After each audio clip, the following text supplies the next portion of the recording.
capitalism, all of the gains in automation, it goes to the owner class.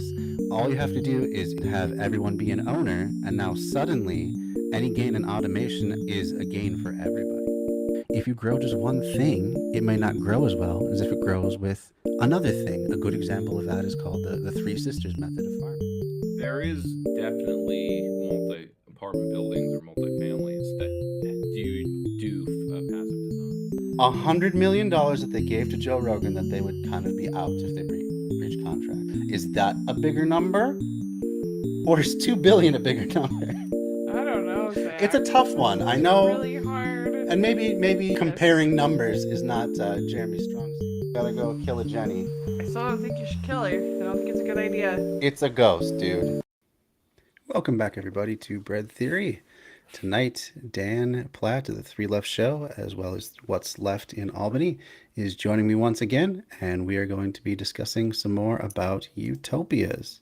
How you doing tonight, Dan? Good tidings.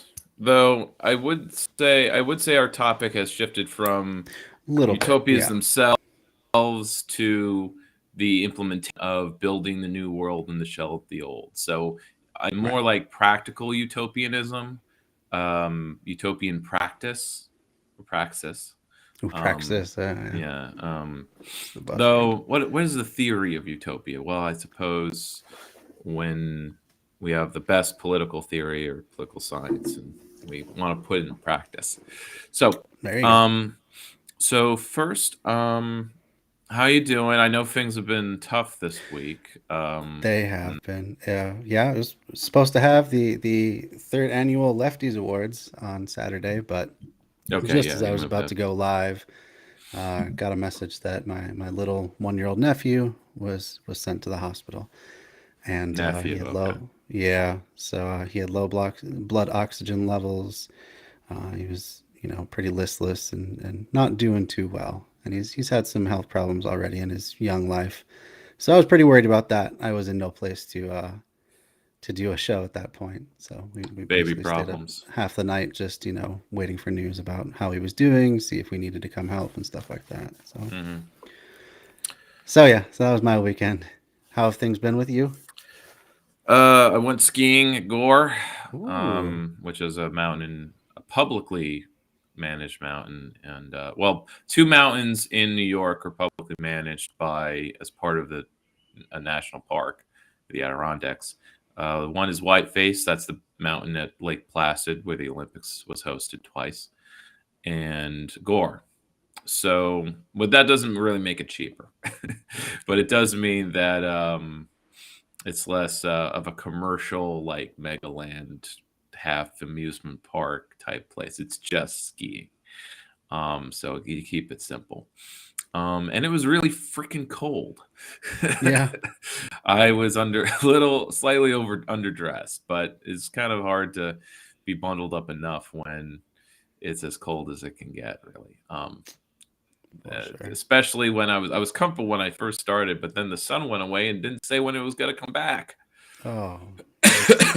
And with the anemic winter we've had, the conditions weren't too great. It was, it was fine. I had fun, but it was thinner than it should be at this time of year. Yeah. But otherwise, I'm playing Tropico again. Oh, which version are you playing? 6. 6. I have 4. Yeah, right. And we talked this before, but I'm back in the saddle, so to speak. Because I played through half the missions. Now I want to beat it and go through the other half. And I always enjoy the fact that in 6 they actually have every political faction has their own representative with their own voice actor and portrait. And past games would consolidate them into like 3 characters or something. Right.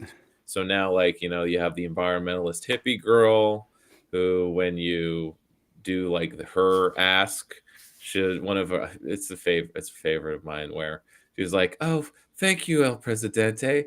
Now here's a gift for you, a potato covered in authentic dirt." Oh. That's awesome. Yeah. And And the missions are fun because, like, they kind of go in different directions as to what kind of economy you're meant to build. Sure. And I cool. think Tropico is really good at that mix of flexibility and as a political simulator, and how a at least somewhat self-contained economy could work. Though it's definitely all export driven. I think some tweaks, like if some of the industrial buildings will have supply local market, which adds like a buff to a Yeah. related other building, like the rummery, the rum distillery, supply local market increases efficiency of bars. But what I think it should do is it should cut the upkeep costs of your local buildings. So Yeah. that would mean that makes if sense. you set every industrial building to supply local market, it would be you could have more of a circular, self-sustaining economy. But you kind of have all these inputs that are just kind of coming from nowhere. But obviously it's the regular things of life that are being imported, so you need to export, because otherwise everything has upkeep, and you're not really making everything yourself. Though I know some games have gone through that, like Banished, but they're like more medieval economies. There's no industrial economy. Sure. Maybe workers and factories, it's called, which is like you're a Soviet republic, so it's like but yeah, so there's that, and another game that's more of a platform I'm playing called Treasures of the Aegean, and it does something interesting where it's a simple, no violence platformer exploration Metroidvania kind of map where you're moving around with puzzles that you're solving, block pushing and whatever. But you're in a loop. So like you're on an island. It's Santorini, so it's like Atlantis, but it's all Minoan. They keep it very grounded, actually. But what isn't grounded is that the volcano explodes and destroys half the world, or it blows up the world. But in doing so, as your character escapes, she drops her phone, and it gets transported back in time.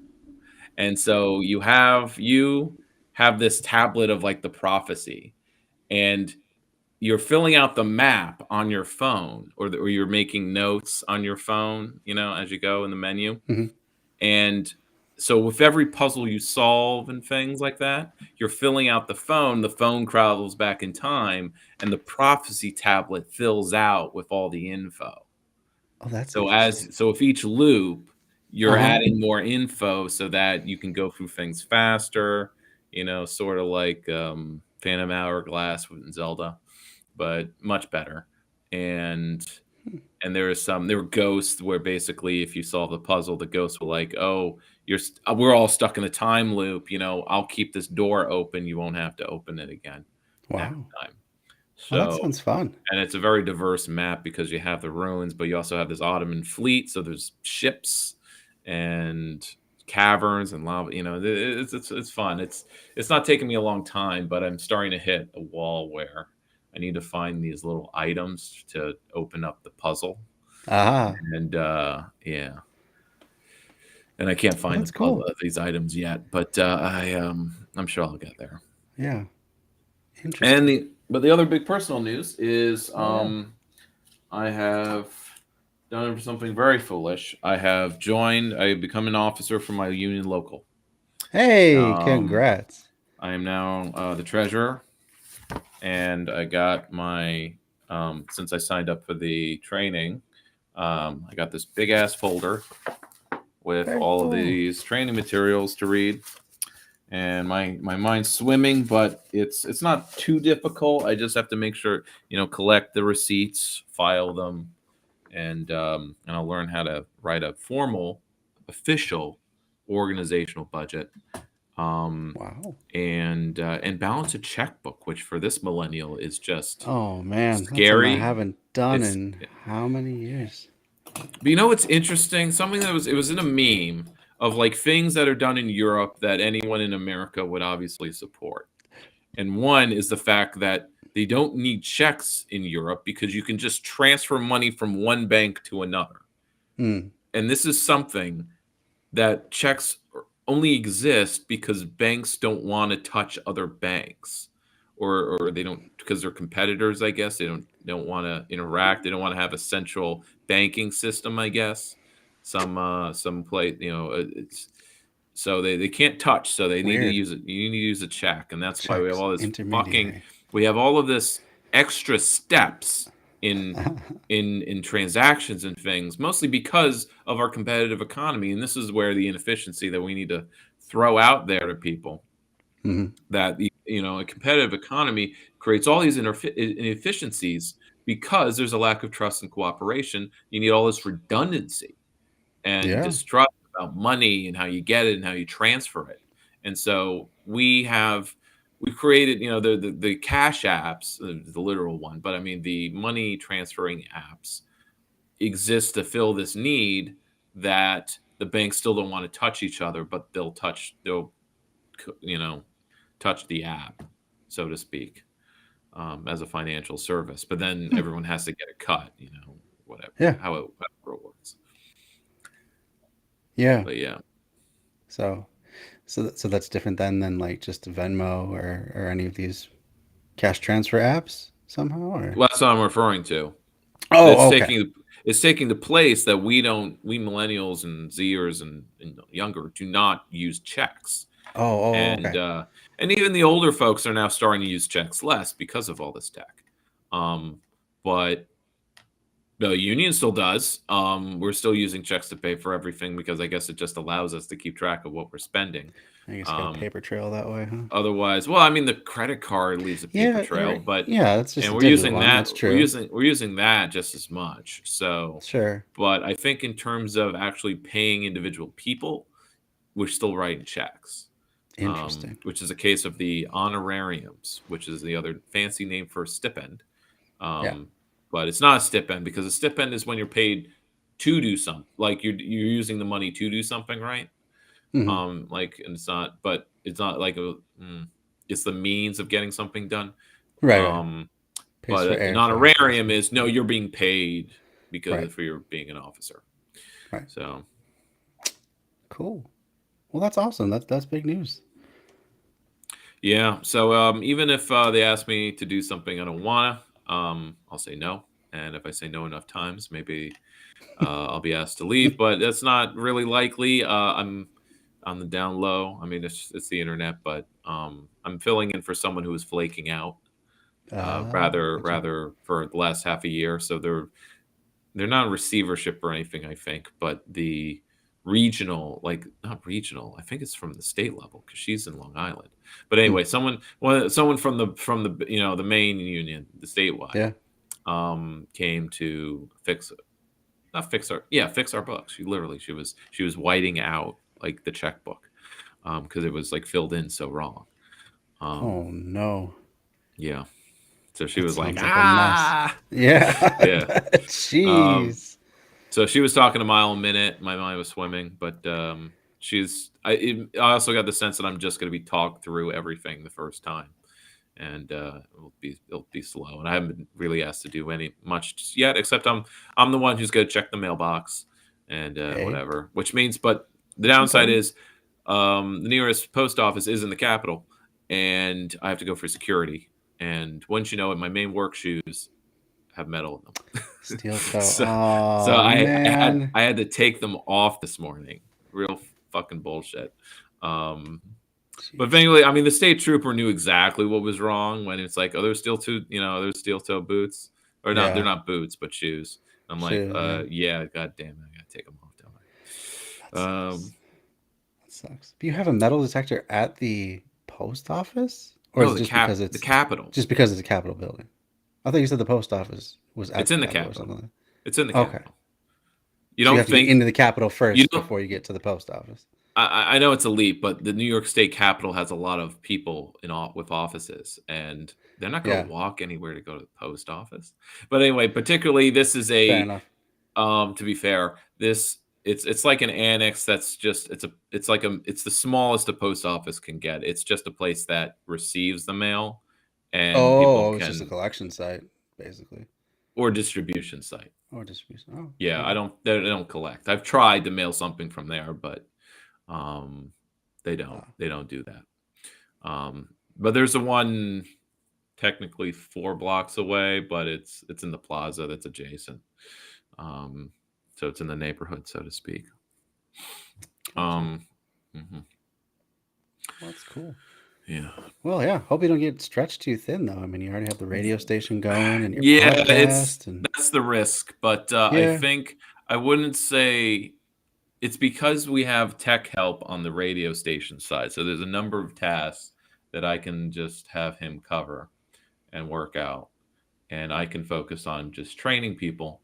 And we're going to have, because I already have some of the producers now talking about, we're going to table this year, right? You know, they really want to get they want to move with other stuff and not relying on, they're not assuming I'm going to handle it because I'm telling them I'm not handling that.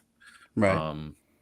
Unfortunately, we don't really have a good person to handle it, so to speak. But I'm thinking, by handle, I don't mean just the arranging for with festivals to table, but to actually make sure, get everything, have a car, drop it off, set it up. I handled that with Green Party stuff, and mostly because it was on my own, but with some help, with people showing up.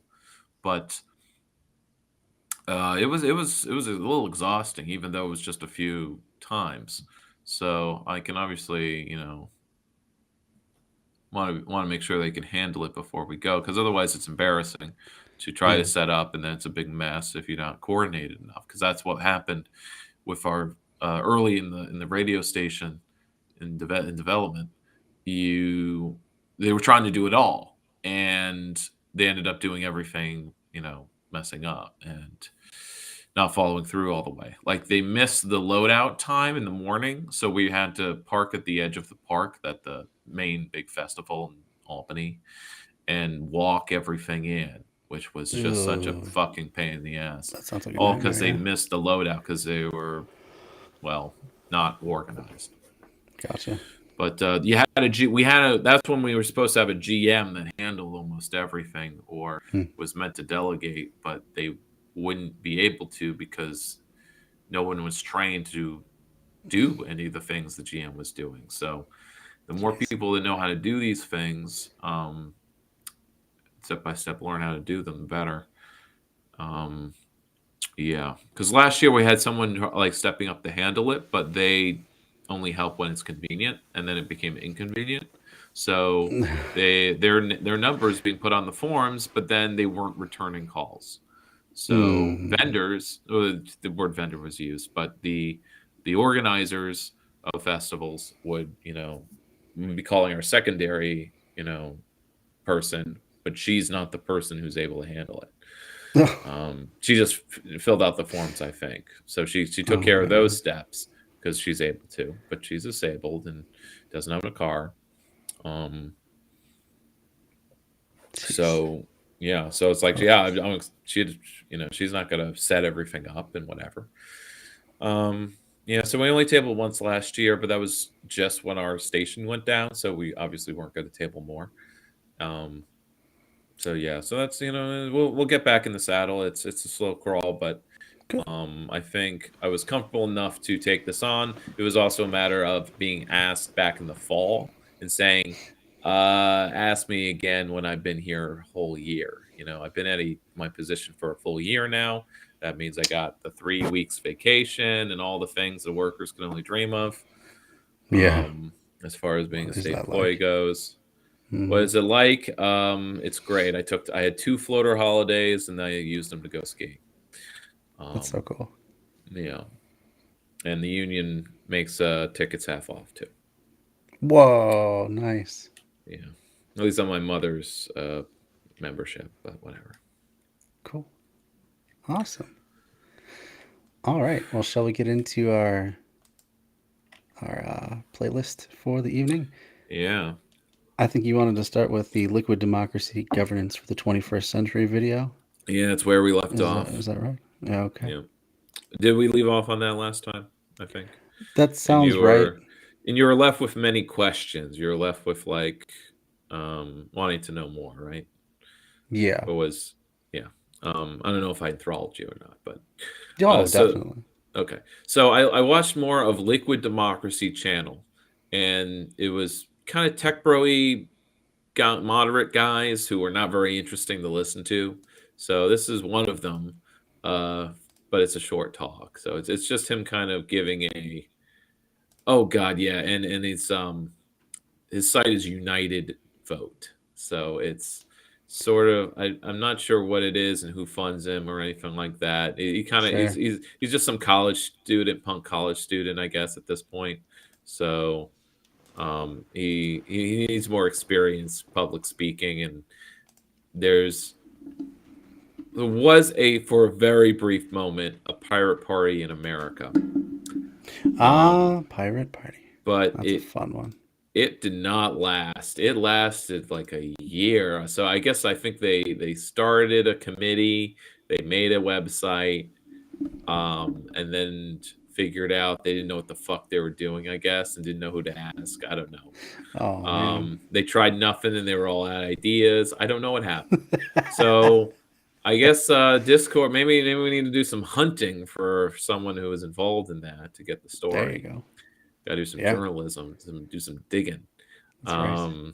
Maybe if there's of any legacy social media accounts left, but there was one even in New York, and but what I learned was it was just some tech bros who were just interested in liquid democracy. They're like, especially when net neutrality was a major issue in 2011, 2012. And I guess when it stopped being an issue, I think they pulled back, or they, or maybe they were just college students and then they graduated and had to get a real job, or life took over. Into NFTs instead. Who knows? But that's probably not too far from the truth. But we can project. Mm-hmm. All right. Well, here we go.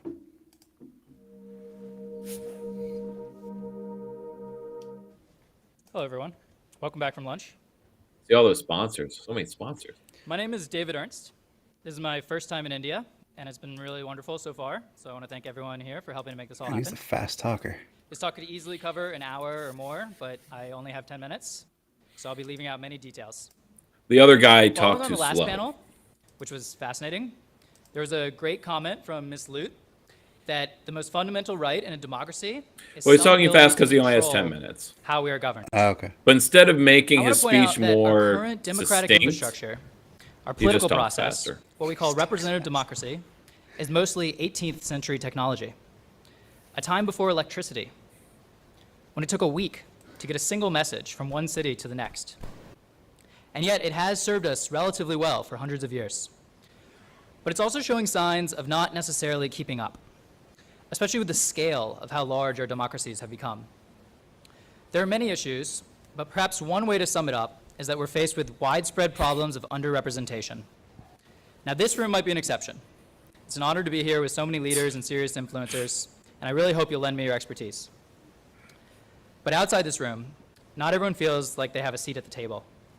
Across classes, across races, across genders, it's tough when you're trying to convince elites to be populist or to do something populist, right? And that's where it's like so this is a lesson for any budding activist is know not only know your audience, but know which audience you really want to talk to, and you have so many of these entryists, or because of his funding or whatever, or however his organization he made or joined, that it's like the inertia is to talk to elites. It's like, oh, well, obviously we have a good idea and the people that implement it are the ruling class, so we need to talk to the ruling class.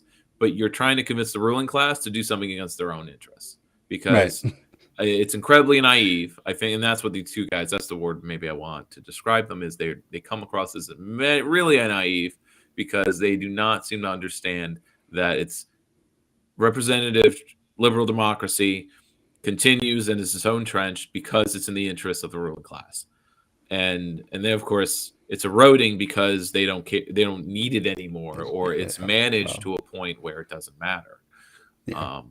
So they need to be talking to, they making the speech to other places where the camera would not be so good, or a place that doesn't have all those goddamn corporate sponsors behind on the wall. So definitely. But this is an Indian tech conference. Okay. Good to know. A vast number of people say they feel they don't have much of a voice. Distrust in our institutions is growing worldwide. So what do we do? One response might be to pretend like it's not a problem and bury our heads in the sand. But we must not do that. Ignoring the issues of underrepresentation creates a disconnect and mistrust between government and voters. That's fertile ground for authoritarians who'd use this distrust to tear down existing institutions, to gain great unchecked power, and that usually ends in disaster. So in the face of this, a situation ripe for change, I hate to say it, but with the specter of fascism beginning to haunt the world once again, how might we go in the opposite direction? How do we reinvigorate modern democracy? What if instead of centralizing authority into the hands of a few strongmen, we expanded political power to many, many more voices? So now I want to talk to you about a concept called liquid democracy. Just curious, could we get a quick show of hands? How many people in the room already know what this term means? Less than 1%. Very, very small. It's a bit of a futuristic idea. In no way the only solution, but it's worth paying attention to. The goal of liquid democracy is a representative government that's more accountable, more authentic, more transparent, and more inclusive for participation. He also spends too much time describing democracy things 3.0. He's describing what it is, but what not 2.0. Rather, version 1 was direct democracy, like ancient Athens, thousands of years ago. Yeah. 2.0 is what I mean. Yeah. Yep. He's talking about it, but not what it is. Right. He's not explaining how it functions. And he's already a third into his talk. And he's yet to great use of the time. Yeah. Yep. Lessons. We do now, electing full-time representatives, like to a Congress or Parliament. Now, liquid democracy is version 3. It's only possible with modern technology. Oh, yeah, and they use this like 1.0 versions, like 1.0, 3.0, because it's like the realm of tech bros. So they have to talk about it like it's software, democracy is software. And I just spent the last week with my show talking about reading an article about how the brain is not a computer. And it is not. We need to fucking move away from this brain better computers. Your mind is software, and Dan, at least Dan Dennett, he was still talking this way, but at least his main point is always that consciousness and thinking is bottom up. It's a bottom up process, and that just counters the representations of there's the man in the brain at the controls, or Inside Out, which or is the brain the brain as dictator, as control center. But Inside Out, it's a council of the emotions. Right. Personal, I think that movie's a bit cringe. I don't really like it. I mean, there's only one positive emotion in the whole bunch, so right. If it at least if it was split where you had a joy, but then like excitement, or who decided there was only these 5 emotions, and a personality I guess test. They just had to find it comes across like a personality test. For sure. Movie concept. Indeed. And 2, and combines them together to get the best of both worlds. What this means is it's still as easy for the average person as what we do right now, maybe easier. And it can be just as authentic and legitimate as giving everyone a direct vote, like in a referendum. And maybe it can also lead to better outcomes, a smarter democracy, one that works for more people. Okay, so how does all this work specifically? Just to be clear, this is only focused on the legislative branch of government. Assume the judicial and executive branches remain the same, separations of power. So liquid democracy still has representation and is actually backwards compatible with the current system, but it also lets you represent yourself if you want. There's that tech language you get. Oh, it's backwards compatible. You can use the old. You can. Well, I know, and obviously it's not it's not an accurate way of describing it. It's just a very biased way of describing it. Yeah. But I also would, again, he doesn't want to rock the boat too much with this idea. You know, it's like, oh, we're not touching the executive or judicial branches, even though if done right, they would be obsolete. You know, Sure. Or rather, in a modern nation state, they are obsolete. You don't need a central executive, and you know, when it comes to parliamentary democracy, you don't. You know, the executive isn't really important. They are just the ceremonial head of the state. You know, the president of most countries. It's like most cities where the mayor is just another member on the council, but largely, unless they're a strong mayor, which is a rare form, don't really have any extra powers. Or I mean, the towns where it's all legislative, and then there's a city manager that they hire. Yeah. And that's the executive of but it's managing the city, because that's what the mayor's really doing. Right. But legislative powers where decisions are made with policy. So that's I would prefer we go that way. But strong mayor cities are the holdover of the old feudal systems of the of the colonies. So on the East Coast here, it's all strong mayors. Is it still all strong mayors? It is very rare to have a strong mayor. I believe Minneapolis still has a strong mayor system, and that's about it for like as far as any. I guess that's an argument for moving out of Albany, because we have we're one of the strongest mayor systems around. I'm pretty sure. Yeah, it doesn't get stronger than ours, I think, but it's also just how our government evolved, but it's also how it's always been, aristocratic in nature. Well, in New York City, you kind of had a strong mayor. It was the boss, and it was kind of eroded in the mid-century years. And it's been a big debate in New York City specifically about education policy. There was in the 80s, I think it was, the switch, and it's a postmodern thing, 70s, 80s, a grab to what's called mayoral control. So the mayor's office has power over school policy. And this was after the 60s, there was kind of a mess of local control where every neighborhood had full, very autonomous control over their school, or the community school system. And it was all very decentralized. But it was nightmarish at times because of the parochialism that was in play. And a lot of other issues. And it was all also very, of course, underfunded, and the city was hemorrhaging money. Thank you, financial sector. And a lot of other things, of course.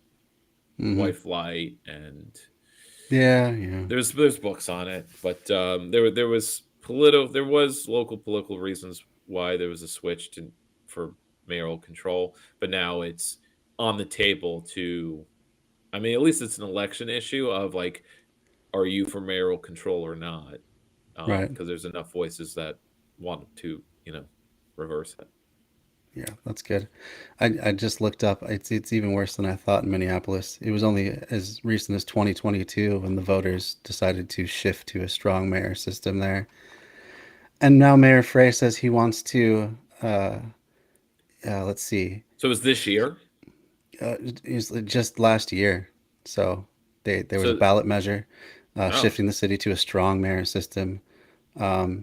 He says he wants to make it easier for the mayor to function as the city's CEO and use the executive power granted to the mayor's office by voters.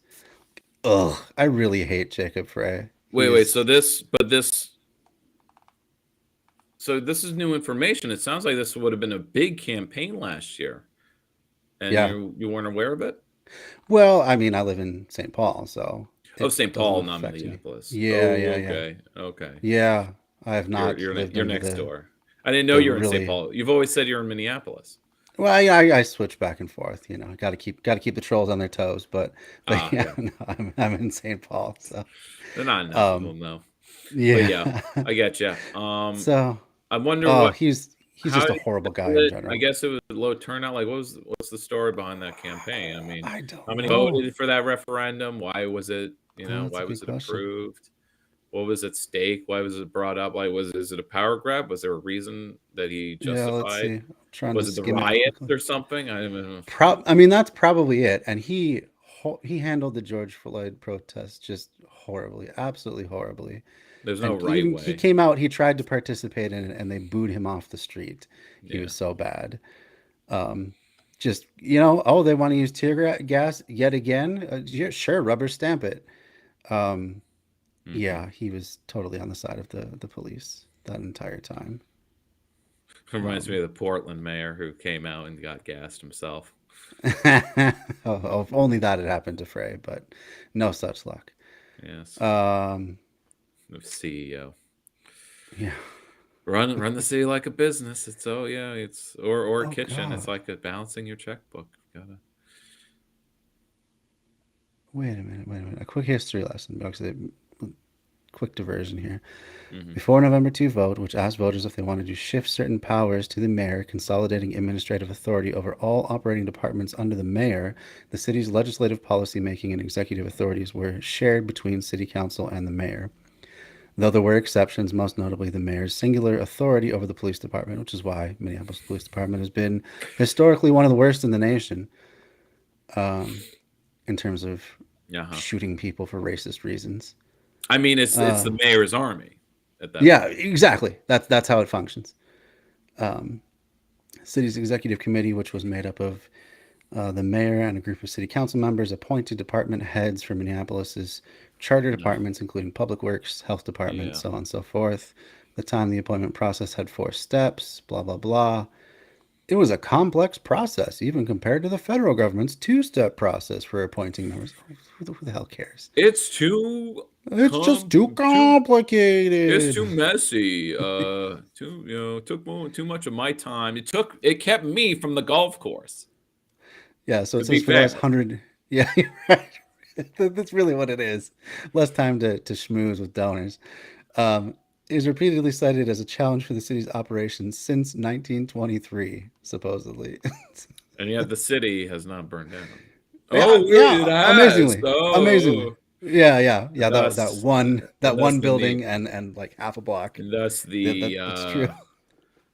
The impetus to make his move, not let a crisis go unspoiled.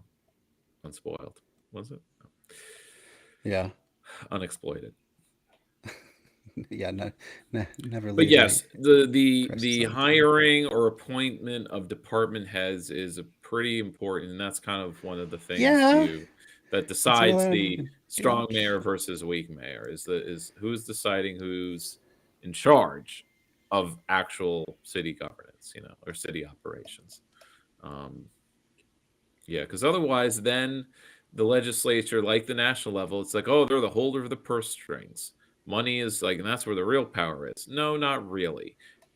Because, it's up to the executive to basically say, this is what we're going to spend money on. You can either fund it or not.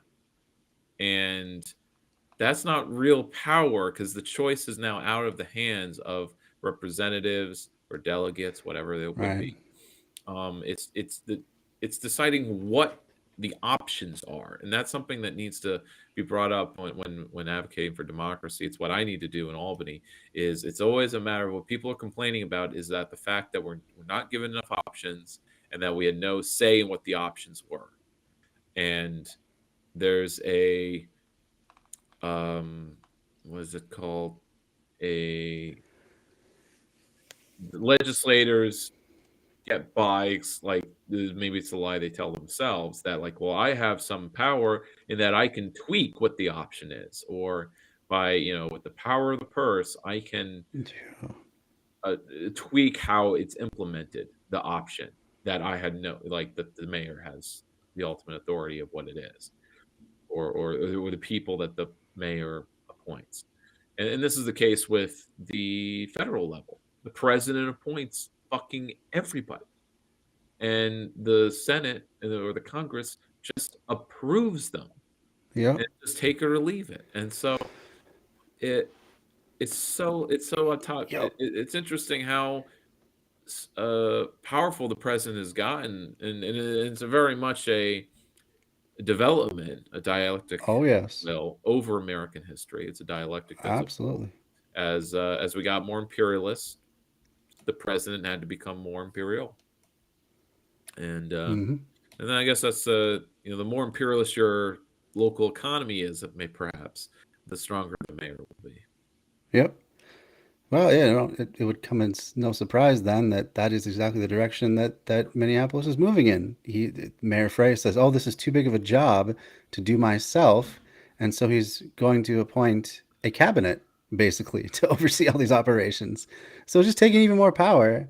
He's taking all this power from the city council effectively and just made it into divvied it up amongst unelected officials. Isn't a committee of council people able to appoint?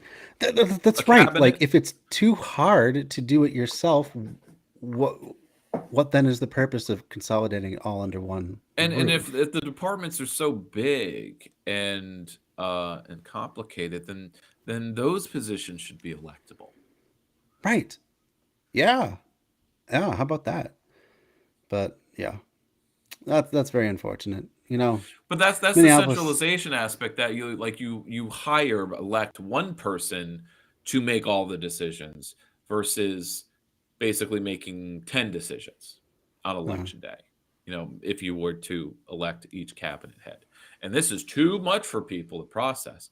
But I mean, for most department head jobs, it would be kind of maybe an unopposed race, and that's usually how it is. But there's also the whole we should elect the best person for the job.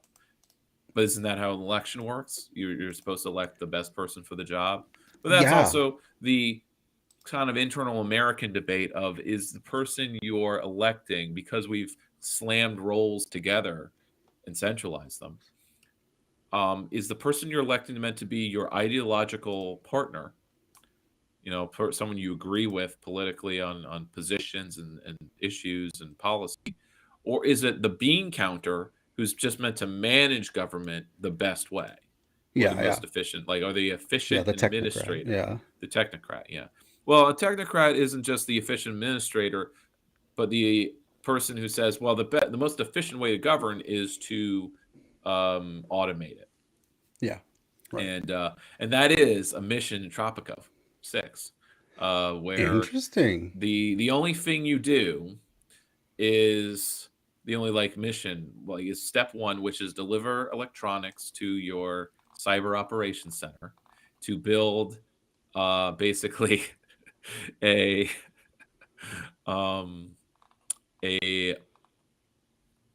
AI to do the governing for you. And so it will randomly pick edicts to just do. And so it's the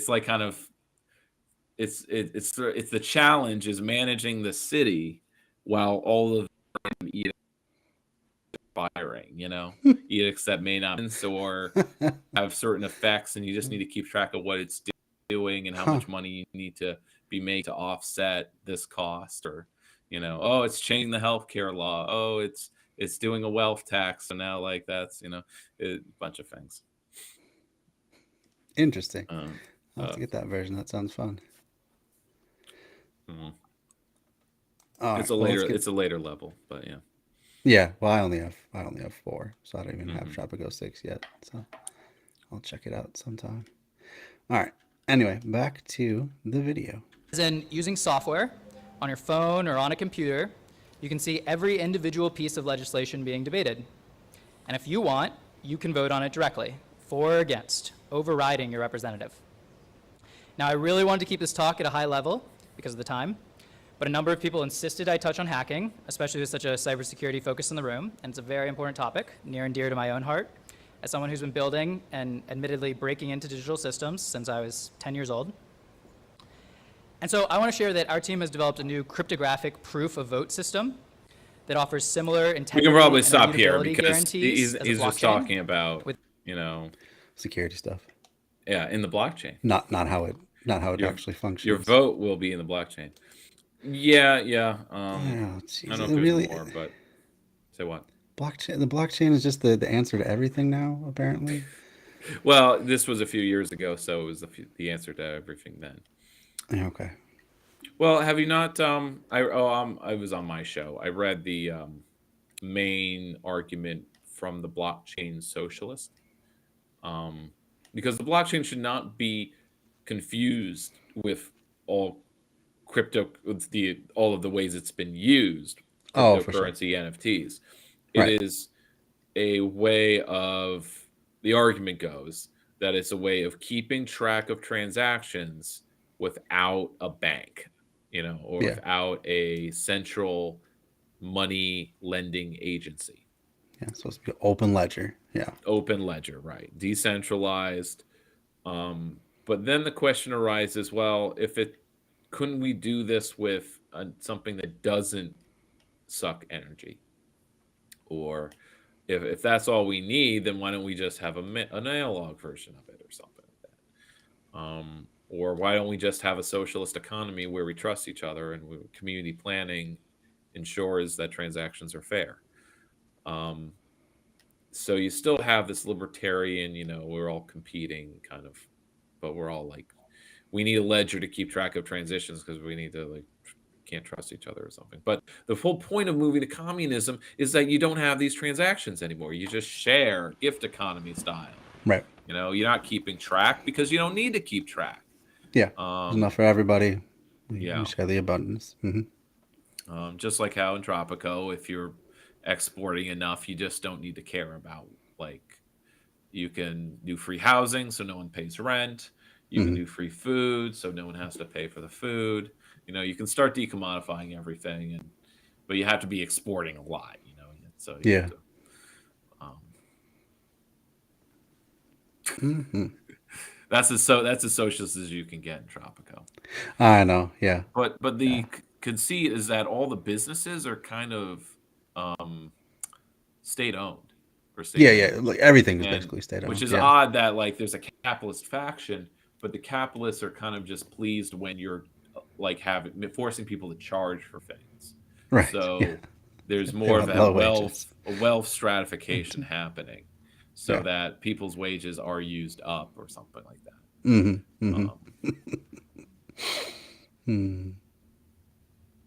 All right. Let's move to the second one here. So liquid democracy with Google votes. That's what we're going to look at now.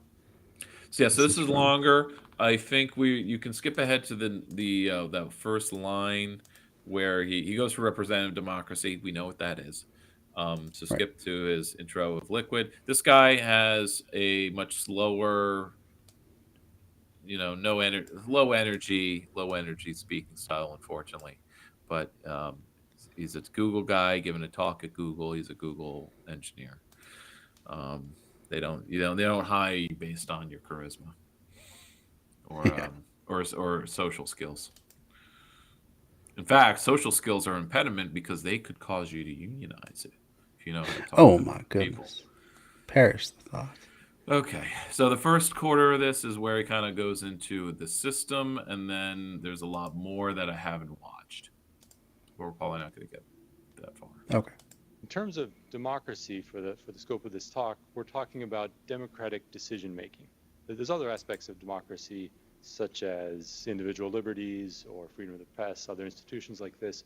Here we're focusing on the decision making aspects. You've got a group of people, and they have a bunch of issues. Which is all that matters to me, by the way. Because you can have the most informed public, but if it's still just a strong mayor city, it's worthless. It doesn't matter. It just makes people more frustrated for the fact that they cannot affect the decision making of the city. Right. Which leads to people tuning out, and then the newspaper loses sales, and they don't know why. Because having a good paper or journalism isn't enough.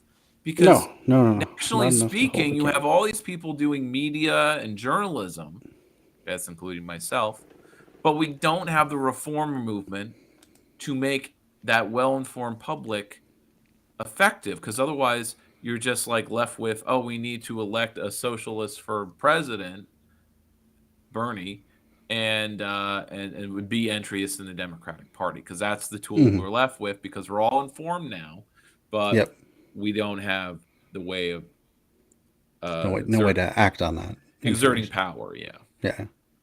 Yep, definitely.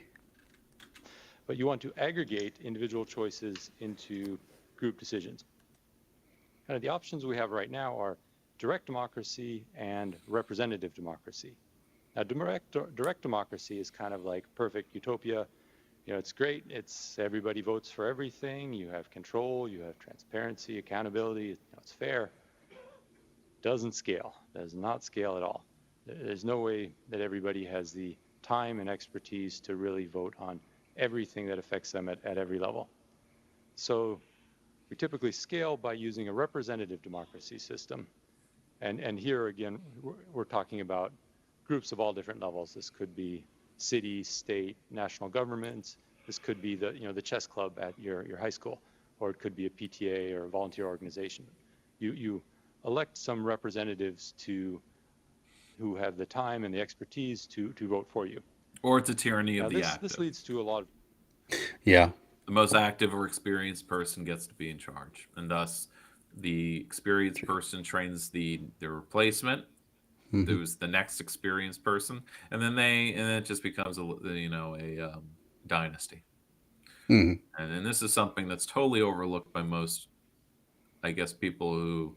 backers of meritocracy, who believe that this equity or egalitarian, to think that meritocracy is like not self-perpetuating, that the merit begets merit. Right. Yeah, it doesn't make any sense. Like, yeah. They pretend that merit doesn't beget merit. That right. merit is something that is, I guess, you're just born with or not, and it's random. Yeah. And thus randomness is chance. But that's literally two-face villain levels of morality. That like, oh, I'm going to make just decisions by flipping this coin. And that's justice because I have had my face burned off. Okay. Problems, which is kind of the typical things people usually complain about politics, and that it's not transparent or accountable, and that you end up with this focus on the candidates. These people who become this focus of, they're the representative. They have this extra power. People start caring about things like, does your representative have good hair, and that matters.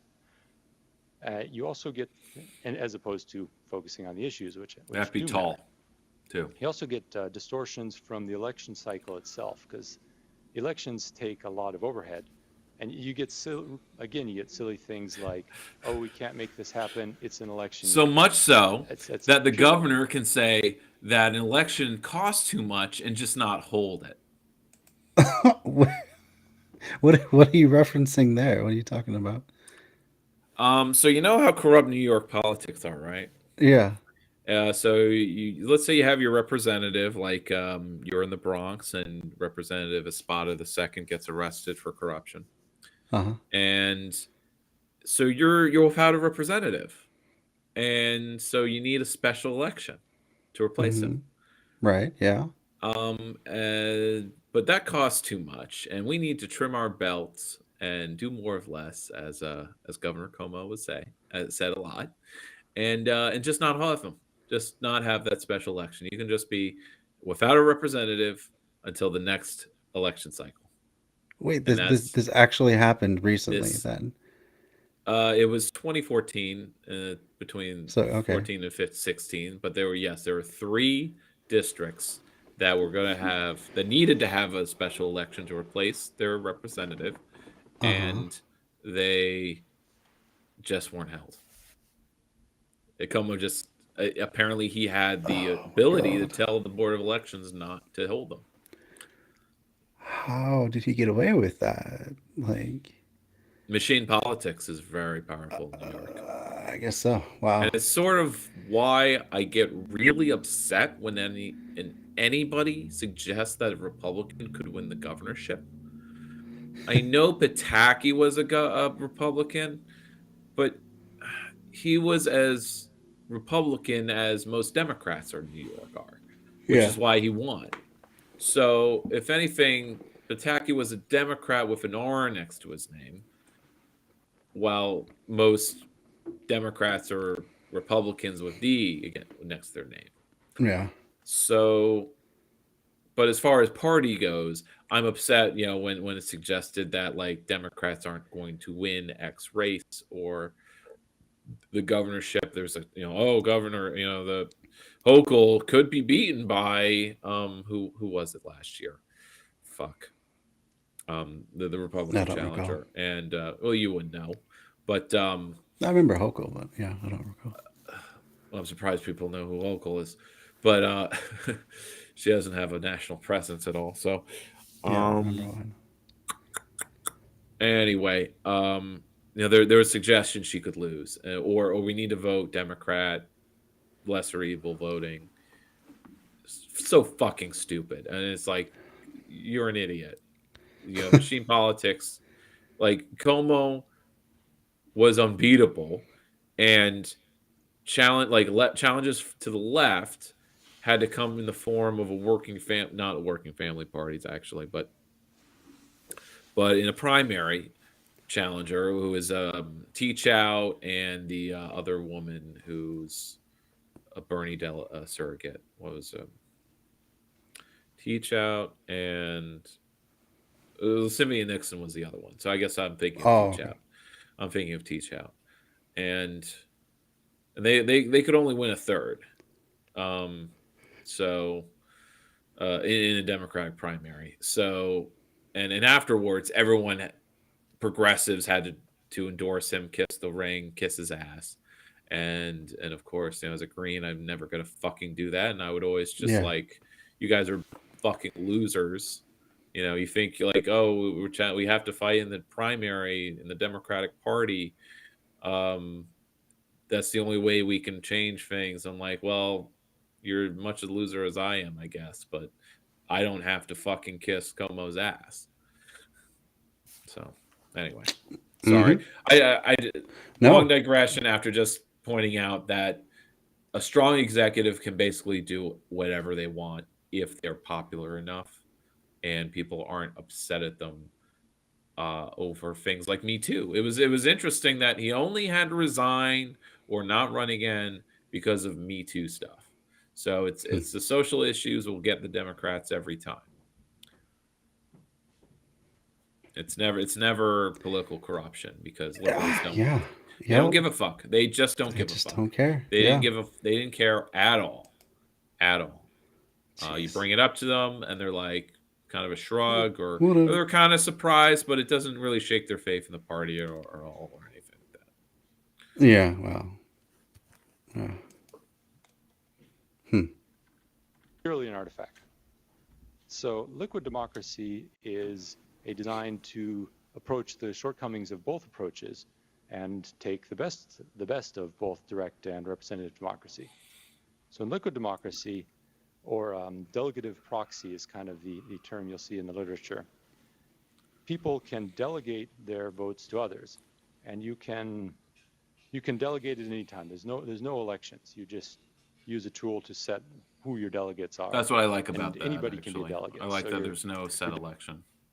Yeah. You choose your delegate whenever the hell you want, and you can change your delegate whenever the hell you want. You don't have to wait for a date. The campaign you can probably have campaigns that are just truly issue based, issue by issue. Sure. And so those are a lot easier to kind of manage because you don't have to sell a person or make a product. You just have to actually just have a campaign based on the ideas or how people are lying about the issue, But yeah. So that wouldn't make for permanent campaigning, though, would it not? Like you basically just always running if you were trying to be a delegate. To be blunt, when you're really doing politics seriously, you are always campaigning. Okay. The campaigning never ends. That's why, at least in the Beltway, the media pick up the next election's coverage as soon as the last election happens. The campaign doesn't end, or rather it shouldn't, but I mean, I guess people think it should because like, oh, the election's over, I don't want to care about this for another year or 2 years because it's too stressful about election day. But if it's delegative and it's maybe it takes the stress off. I would think it would. It doesn't make everything all one day and you have to get the vote out one day. You can, because when you campaign all the time, it distributes the stress. You can door knock and you can canvass, you can outreach, you can it's things stay in play. You don't just have a season, though. In parliamentary democracies, there's definitely a campaigning season. It's limited. I guess there's a sort of complaint about American elections that the campaign season is so long. And why is it so short in other countries? I think it's probably because they have more elections in the first place. They don't just have one election day a year. They have actually, I guess it's something to look into. How is it that the campaign is? I guess if you just limit the campaign, so you just spend more of your time as an organizer on having enough volunteers and having an organization that can do a lot in 2 months, rather than having an organization that's doing a little bit over 6 months. But it's just interesting how, so I'm just thinking about, because I've campaigned, I've run for office, that you kind of need a full year to canvass a city, or, if you don't have enough volunteers. If you have an army or dozens of people, you can canvass in a month, or you can lit drop and all that stuff. So you only need a month, which is how it used to be, where you had the primary was in September. So you basically had a month and a half between primary and general election. And the petitioning was at the beginning of the summer. And you basically have 2 months to campaign, or a month and a half for the primary. So, but New York, and this was sort of something I thought was a good thing, so I haven't been convinced otherwise, is the petitioning was moved to March, April. The primaries were moved to the beginning of summer. And after you win the primary, you then have a full 4 months. So instead of it's just kind of assuming that the primary is just as important as the general, and in Albany it is, when it's a one party area, when it's one party rule. The primary is the election. So I guess in New York, actually, we're extending the amount of time between petitioning and primary, because that's the real campaign. So let's double that. And then, but in this way, the primary is in June. So it's actually not, no, it didn't fix that, actually. The campaign for the primary is still just a month or two from the end of petitioning. But it's during the primary that then the independent petitioning happens.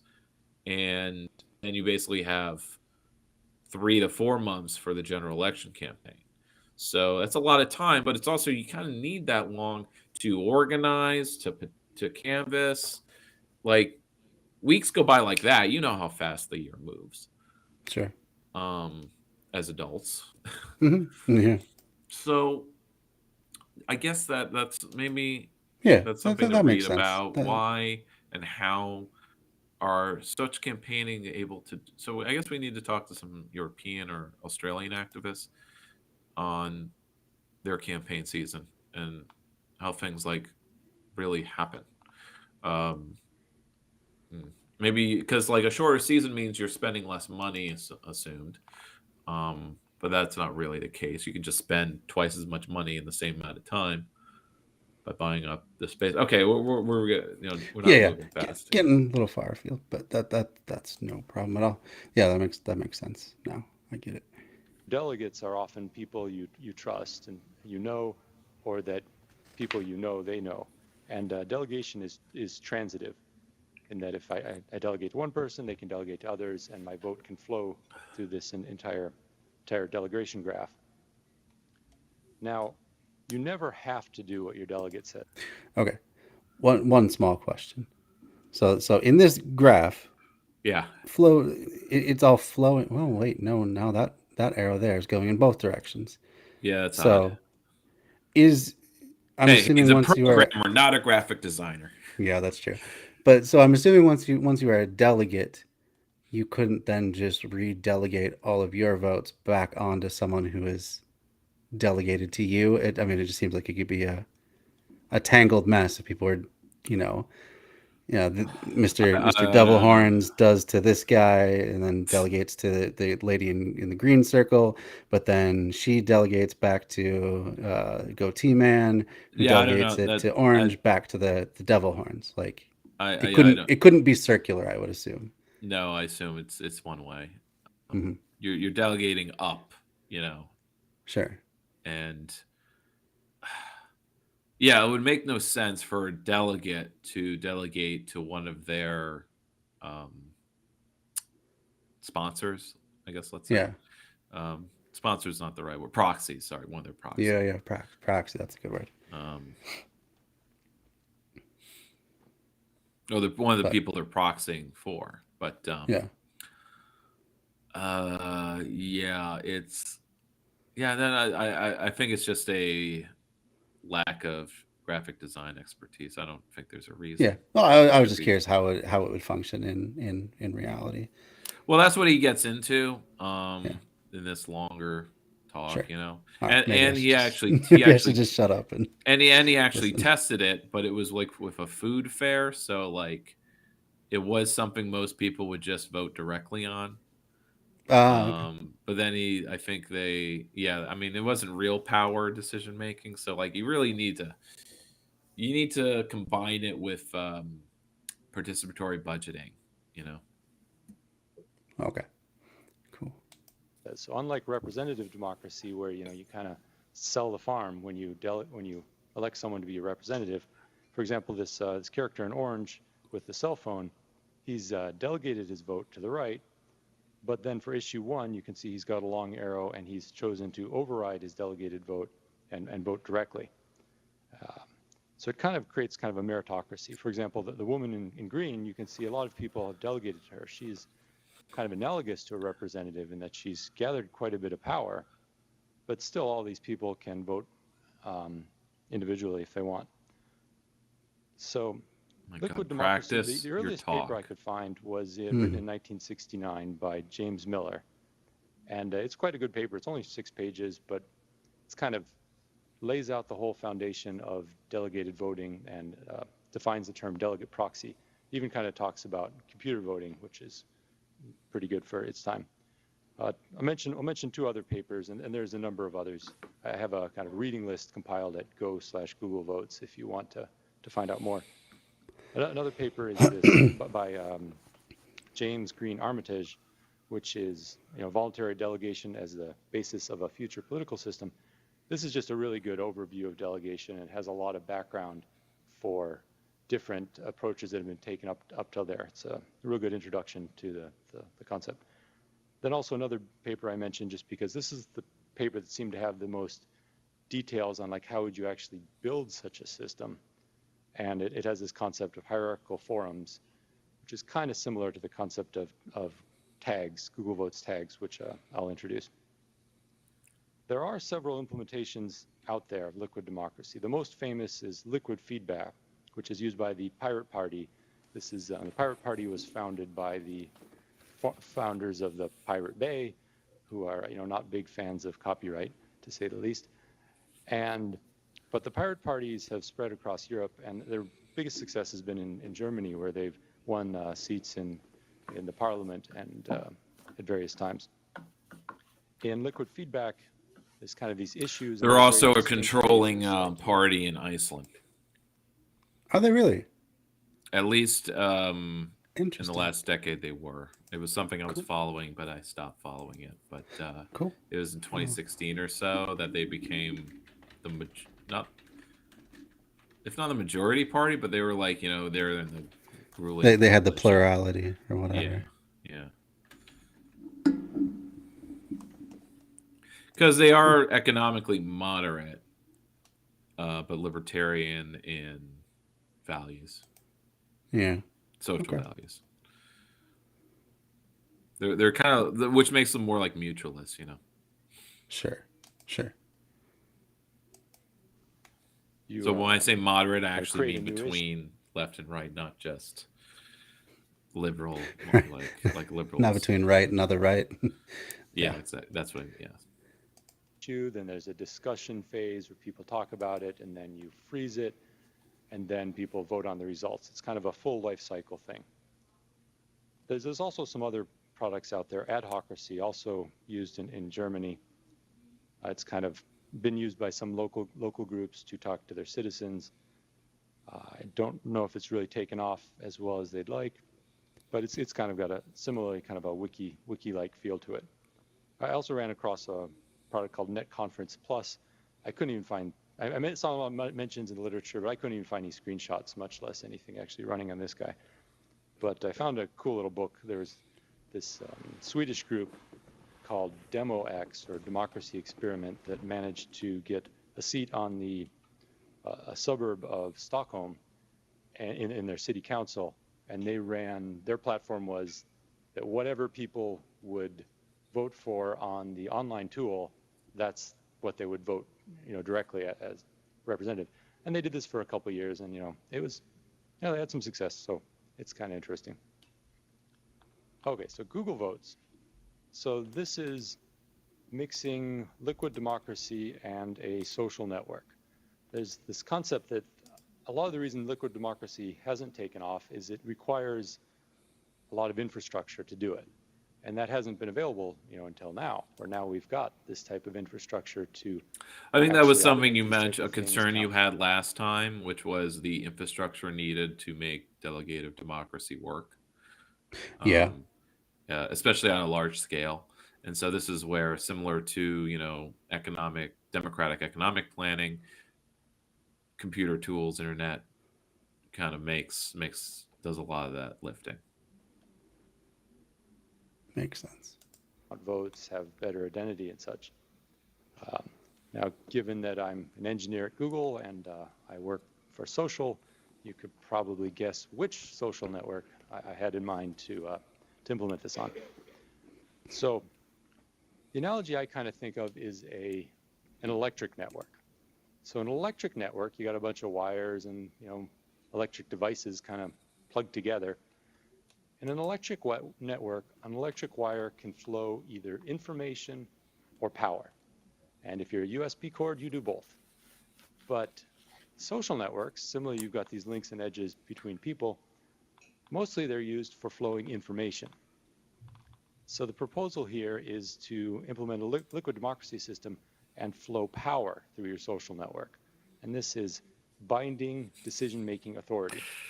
So I mean, that's kind of cringe, using power as a pun like that. Yeah. Electric power with political power. Like, it's political actually, power. Yeah. your links can be social and political.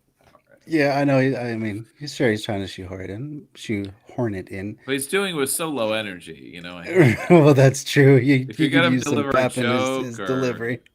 Do something. Some eyewash at least. It's practice. But, you need to practice with your speech a lot, but you got right. Yeah.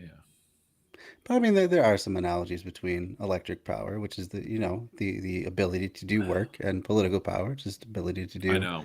If Steven Universe can do it, so can he. Yeah. There you go. That's a callback. Yeah. So I'm like, okay, let's build it. So about 2.5 years ago, I started building a delegative proxy backend, and I've been working with workplace services running votes across Google since then. So my goal here is to build kind of a live active delegation network internally within Google, internal Google Plus, and then kind of use that to get support to build this stuff natively as a public product, which I'll talk about more at the end. So just a bit about Google Votes. At this point, we've been running it for 2 years. 11,000 Googlers have cast votes using Google Votes, about 75,000 votes. For example, the Kirkland Halloween costume contest or the Hangouts t-shirt was chosen with Google Votes, as well as the name of the Troll Cafe in Seattle. Also some products with the Google Store, and named a few buildings. They named their cafe the Troll Cafe. Oh, now that is cringe. Yeah. I thought that was what the hell is this mascot? That, yeah. That's a Halloween costume, right? That's the Halloween costume? I assume. I don't know what it is. It's too small. So it looks. I mean, my computer screen's fairly large, so it looks like a frog head, maybe holding a. Look, I can't tell, so I'm not. Okay, so you're out. Okay, that is bizarre, man. It's a yellow. I don't know what's the front. I don't know if he's just holding his award. Looks like he's holding a camera lens on a stick, but selfie stick. Oh boy. Well, that boot. But by far the and the globe shirt. Globe shirt I could see. Yeah, that's a biker wear sort of thing. That makes sense. And calling their dog park the Dougleplex. What do you think of that? The Dougleplex. Oh, so many puns. Yeah. biggest one has been the September Mountain View Micro Kitchen Fair, and this is a event where about 8,200 Googlers attended, and we got 4,600 Googlers to vote based on this event. This is just all you can kind of see the picture in the upper right corner there. It's they filled a whole football field full of vendors. Upper right? And, that's upper left. And then all the vendors kind of have little posters and QR codes. Is he mean stage of the right? entire frame? Yeah. Yeah. Maybe or is it stage right? Is it getting? Oh yeah. Yeah. No, that could be. Could. I don't know. Also, looks not nearly that entire field is filled, but hey, whatever. Lots of people came. Yeah, Get the it. best. Yeah. Vote for me. And there were 25 categories of food. So based on this vote, that vote is actually what defines the Fucking privileged 2014 assholes. Mountain View Micro Kitchen lineup. Yeah. So all the choices in the micro kitchens are based on that vote. So that's kind of that's our biggest success so far. I think there was a food terms of fest delegation research. contest. I think it was the chowder fest we have. And I was told that, because I hadn't attended, but I was told that you had to pay for each portion from each vendor. And so, like, that sounds terrible, because how can you vote for everything or vote for what you think is best if you haven't tried everything? It should be one flat rate, and then you're able to get a portion from each vendor, right? That's how it always should be. Yeah. And yet, that's so.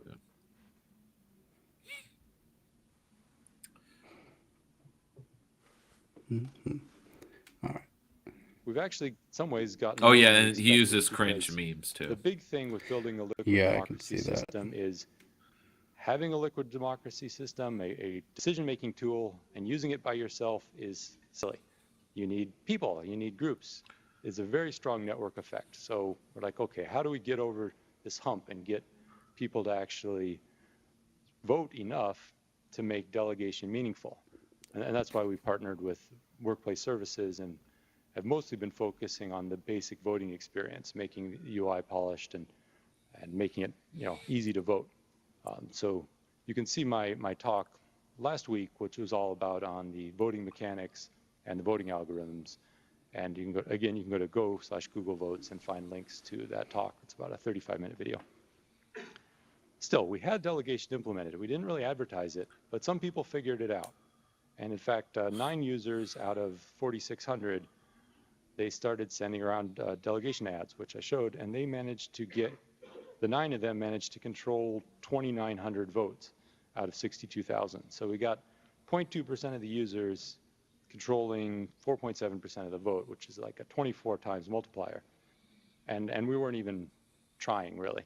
Like the most successful delegate was an engineer in Mountain View who sent an email to the vegans mailing list saying, hey, I'm going to represent you for vegan food options. You don't want to bother voting on all these 25 things. Give me your delegation. And he managed to get 15 voting power. Okay, so now I'll talk a little about design decisions. So as I mentioned, a lot of the literature doesn't really drill down into how do you actually implement a liquid democracy system. So this is his the middle long portion here. The rest is we could probably stop here because this is where I stopped watching as well. Okay. Because here he probably gets more into the architecture and his design decisions. But then his voting paths, he discusses those. So this is the real nuts and bolts, nitty gritty of practice, but in a completely tech focused arena. Sure. So, real nerd here, nerd stuff. We don't want to nerd out that hard. Okay. No, I'm fine with it, but no, I'm just kidding. No, we can move on. Yeah. Let's see what is up next. So I mean, they had some success. It sounds like playing around with it. People seem to get it at least enough to start using the delegate function. So yeah, and campaign for themselves. So that's part of it. Where it in the way that like you have social media kind of operates like a ongoing popularity contest where true enough that popularity confers social capital, which can be turned into actual capital or financial that's capital. a good way of putting it. Just as in the past, the transition of the Renaissance was the turning of military capital into finance capital.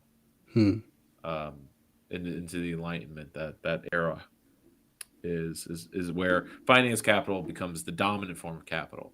And this is just a thesis from one philosopher that like the next transition isn't capitalism to socialism. It's more like the transition from finance capital to social capital.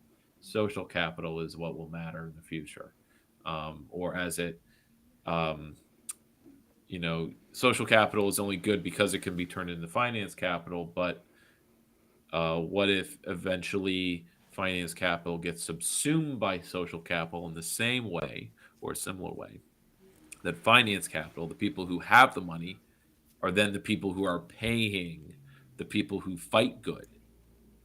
Because before the Renaissance and banking, commercial banking, it was just the people who fought good were the people with political power, and they required money, but the money was just a means of exerting their military power, right?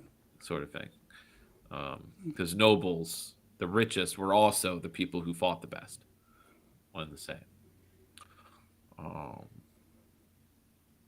But I don't really agree with that totally.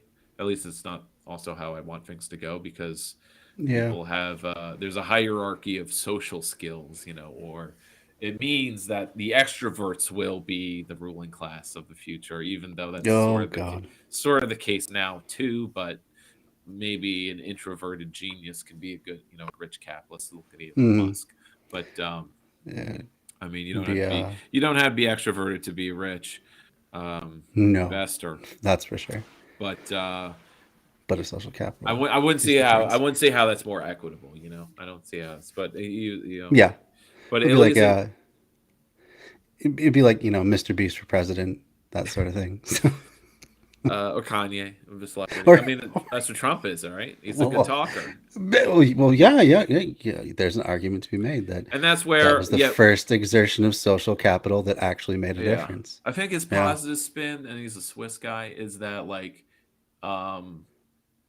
but what it means is the sociability. He's equating that with good communication, civil debate, empathetic communication, and talking things out, versus just fuck you money, having fuck you money, because money is the ending of it, ends conversations.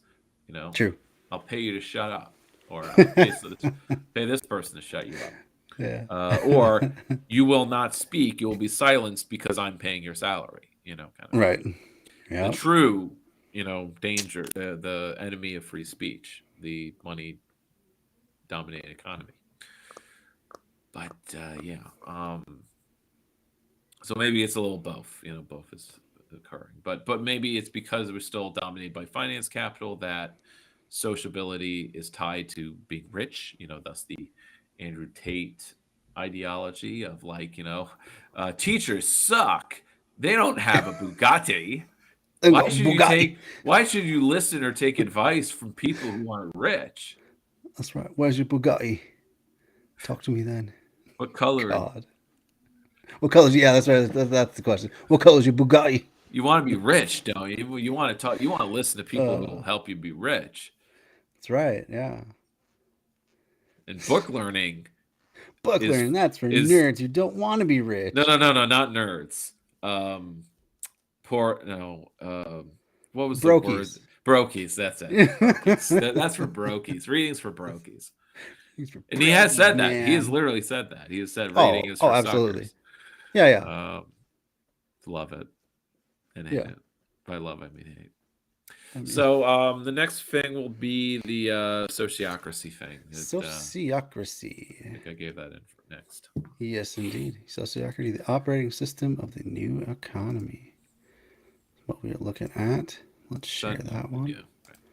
So this is a quick overview, and they have this channel, which is like the main nonprofit, group in Massachusetts, I think.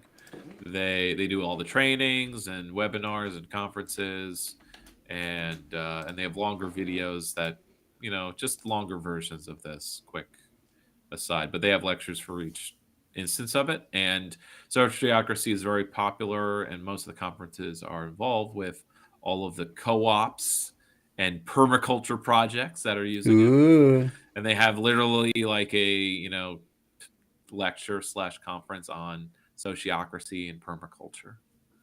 Cool. All right, exciting stuff. Let's dig in.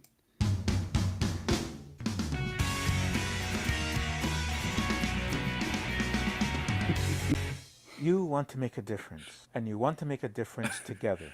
Working together, getting some production things done value can be fun. We long for that experience. This is the best. You can be effective video and open in a way that respects everything else is group. like, You want your group to make decisions fast, to hear everyone's voice, and to enjoy success. Sociocracy came from the Netherlands and has spread all over Europe, the US, and the world. It is an established, tried and tested governance system, ready for you to use. Some people prefer to call it dynamic governance.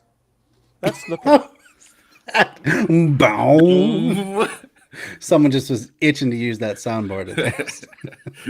Well, I think it's also like, that's a clunky term. That's a clunky, phrase. We have a cool one. So we can call it sociocracy. We're the cool kids. Yeah. Well, I mean, it's better than the Google guy where he was like proudly using more jargon or instead of flattening his jargon, which, for his audience, his jargon's fun. They probably appreciated that.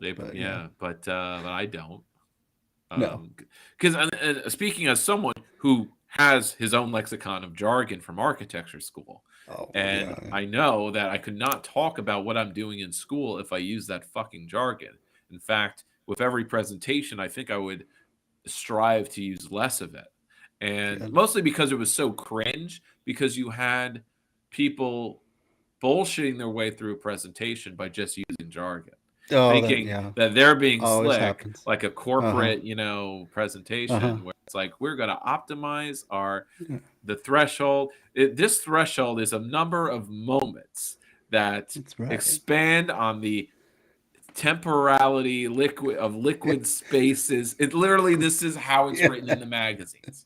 And so and this is how the Starchitects explain their work, and it's maddening. They're full of shit. And I don't want to be like them. I don't want to be in a firm where I have to write this shit or whatever. And you're expected to, because if you just say, because otherwise, if you don't use the jargon or the bullshit, you're literally just writing a few sentences. And there's this is something I tangled with in school, was the purposity of academic jargon and why academics use it. And there was this, I think it was assigned just for the purpose of understanding that it was a piece of reading in the theory course, Words and Buildings. And it was just like, she's writing and like, you had these postmodern writers who wrote so jargon heavy, so purposely unreadable. Like they want you to like work to know what they're talking about, and if you can't read what they're talking about, then you don't deserve to understand their thesis. Right. And I'm like, well, fuck that. Yeah. I'm a populist. So I think that was that moment. It was like academics are mostly elitists. Oh, absolutely. But instead of turning into an outright shithole, it made me more of a socialist because I wanted people, because flatten out that knowledge. Because I didn't associate academia with left wing because I had real left wing teachers, so that I could compare with the more jargon heavy academic teachers I had. Right. Which is something that alt writers and people who complain about elitist academics, there's a reason they didn't go to college. They didn't read a book. They didn't. They're just saying it. They don't have any basis for this, for anything they say. How could they? Yeah. And that's why they're worth. That's the real thing to like in online debates. It should just be a matter of you have no basis for whatever you're saying. No one should take anything you say seriously. Just ask, why do you believe that? And it'll all come down to just cause. And that's what President Sunday does. And that's why I like him, because he will just cut down into like, you have no basis for saying that, like theoretical or otherwise. Yeah. And what was I just listened to at work today, a, ham-fisted debate between Haas and Dylan Burns about Taiwan. Oh. And I'm sure there were no good takes to be had between those two. Well, on that particular issue. Well, being someone who has passed a modern China course and has read some books on Chinese history, I can say that I thought Haas made more sense and made more points that were tangible. And at the very least, he was being more materialistic in his takes. Now, there were certainly ways he could have phrased his takes better, but he actually wasn't as bad as I expected, because he would make the ultimate point that a Chinese, a CCP victory is an integration of Taiwan into the Chinese state in the same way that Hong Kong is, with multiple systems, one China. Right. So that the local governance of Taiwan stays the same. They're just integrated into the super state in a federated way. And you can say, well, it's still top down, and it's still authoritarian with CCP government. You can make that same argument about any nation state. I'm sorry. Yeah. It's the same way New York operates within America. It's the same way Rhode Island operates in America, or worse, or to make it more concise, because Dylan was harping about indigenous people in Taiwan, which would make up 2% of the population, and they're overrepresented in the army there because they were tools of the Kuomintang. They pronounced Kuomintang wrong. That was the most cringe thing. Well, usually when I hear Dylan Burns talking about that, the most cringe thing is his basis for saying everything about it, which is basically that America better than any alternative, so American imperialism good, therefore whatever's best for American trade and so calling him an imperialist is totally correct, and that's where I will, in this instance, side with Haas. It's and Haas only lost it when he would just shout, like, get into a shouting match with Dylan, because Dylan would troll him. So and his about manliness stuff, being a man. Oh sure. And my it's God. challenging my manhood, challenging me to a boxing match. Kind of thing. But as far as the substance of the points, he was in fact more materialist, being a Marxist, and more correct, actually.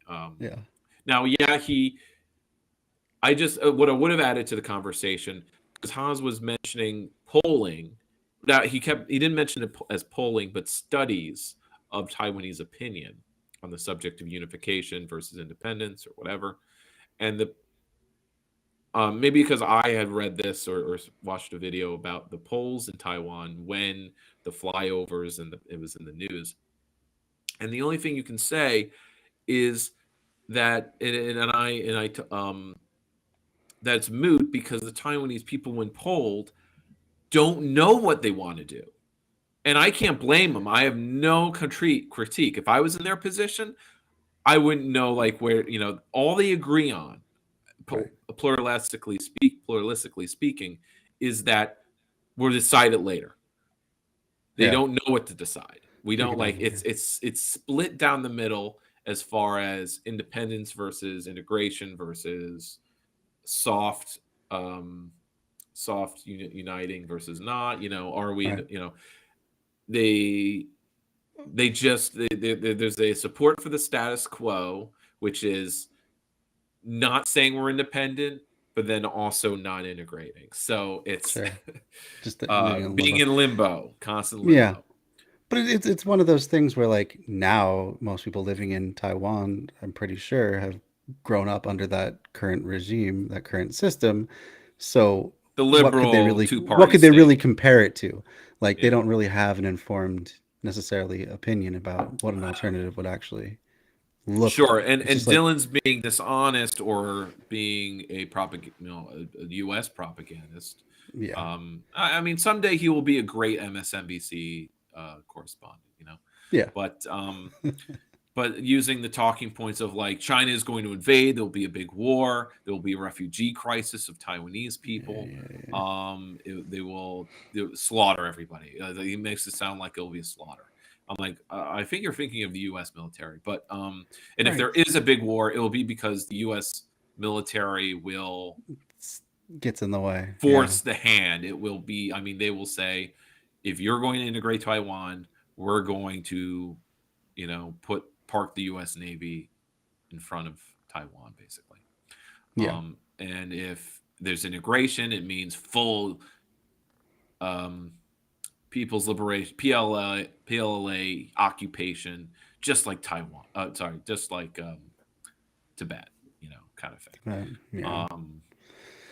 But there's a whole nother one. It's never as bad as the Taiwanese exiles, say it is. Well, obviously, they were oppressed, but so are Cuban elites as well. I mean, Taiwan was created by a bunch of capitalists who just didn't want to give up the fight. So, well, actually, more like fascists, but sure. Well, okay, sure. I was being generous to them, but yeah. Well, the interesting thing is that, and this is something Haas said, so he knows he wasn't wrong. He knows his stuff. He actually does. The one thing about Haas, he does know history fairly well, but since he has a huge bias. And thus his argument rests on the historical argument. But I think that, and again, all he was arguing for was that there's a one China policy, and both the CCP and the Kuomintang both have it in their mission statement. He's right about this, that they both have a one China policy. It's just unsaid that the Taiwanese government, maybe because it went liberal, but before it went liberal in the 90s, it also had a one China policy. But in that respect, it was Taiwan is going to take back the mainland and it will be one China. Yeah. So thinking about that way, though maybe that's not the position of the liberal government, at least not publicly or whatever, it's just that, like, it's because you also need to remember that Taiwan is like now 95% Han. It's thinking about indigenous, the need for indigenous independence is like saying that the Navajo Nation needs to be its own sovereign nation state in America, or every reservation needs its own, not only just self-governance, but sovereignty, like it's being an own nation state. And that's sort of what his own his argument was. He limited his argument. So that was, I think, the strength of it was that he didn't go balls to the wall like the Taiwanese. He didn't say the Taiwanese government is just a U.S. puppet. He was actually more suggesting that if there's war, it then will be a puppet. Yeah. That was, so he limited his rhetoric, and that made him seem more reasonable than Dylan, who's more hair on Except fire. He's so easily triggered, and Dylan. I think Dylan more than anyone can trigger and he's him. a master. He's also Dylan is a master of trolling because of his experience with trolls. And his circus that he would organized. Mm-hmm. All right. Okay, well, welcome in, James. Good to see you. That's quite a digression there, but yeah. How do we get there again? We're talking about. I'm not quite sure. Let's hear some more about sociocracy. How about? Yeah. Oh, listening. How decisions are made in sociocracy.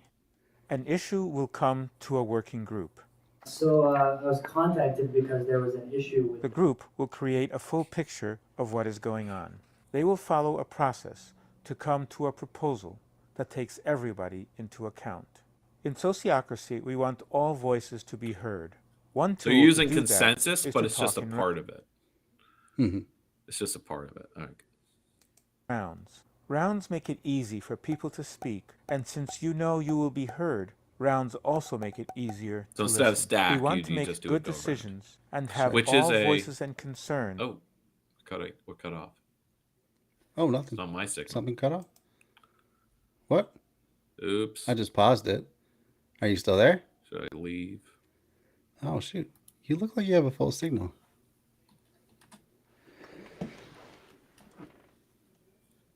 I froze. Am I still frozen? Really? Oh. I'm not seeing it at all on my end.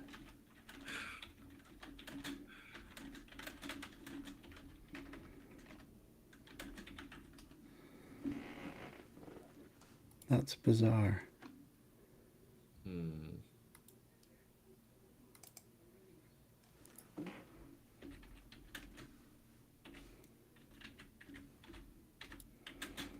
Yeah, I was just about to suggest him try that, leave and rejoin. Don't know what happened. It looked like you had full signal strength. Bizarre technical difficulties. And now I'm getting the... Oh, there he is. Okay. Am I moving now? Yes. Yeah. Okay. I don't know what happened. It looked perfect from my end. I don't know how I it was got moving, cut out. but quiet. Okay. Huh. Interesting.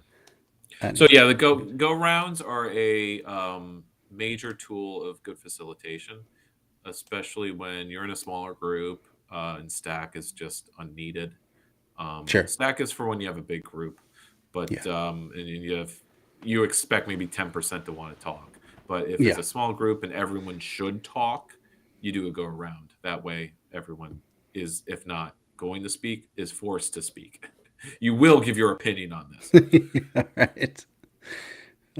We want to hear what you have to say. Yeah. By the time you get to the last person, it's, I'd just like to echo what so-and-so said. And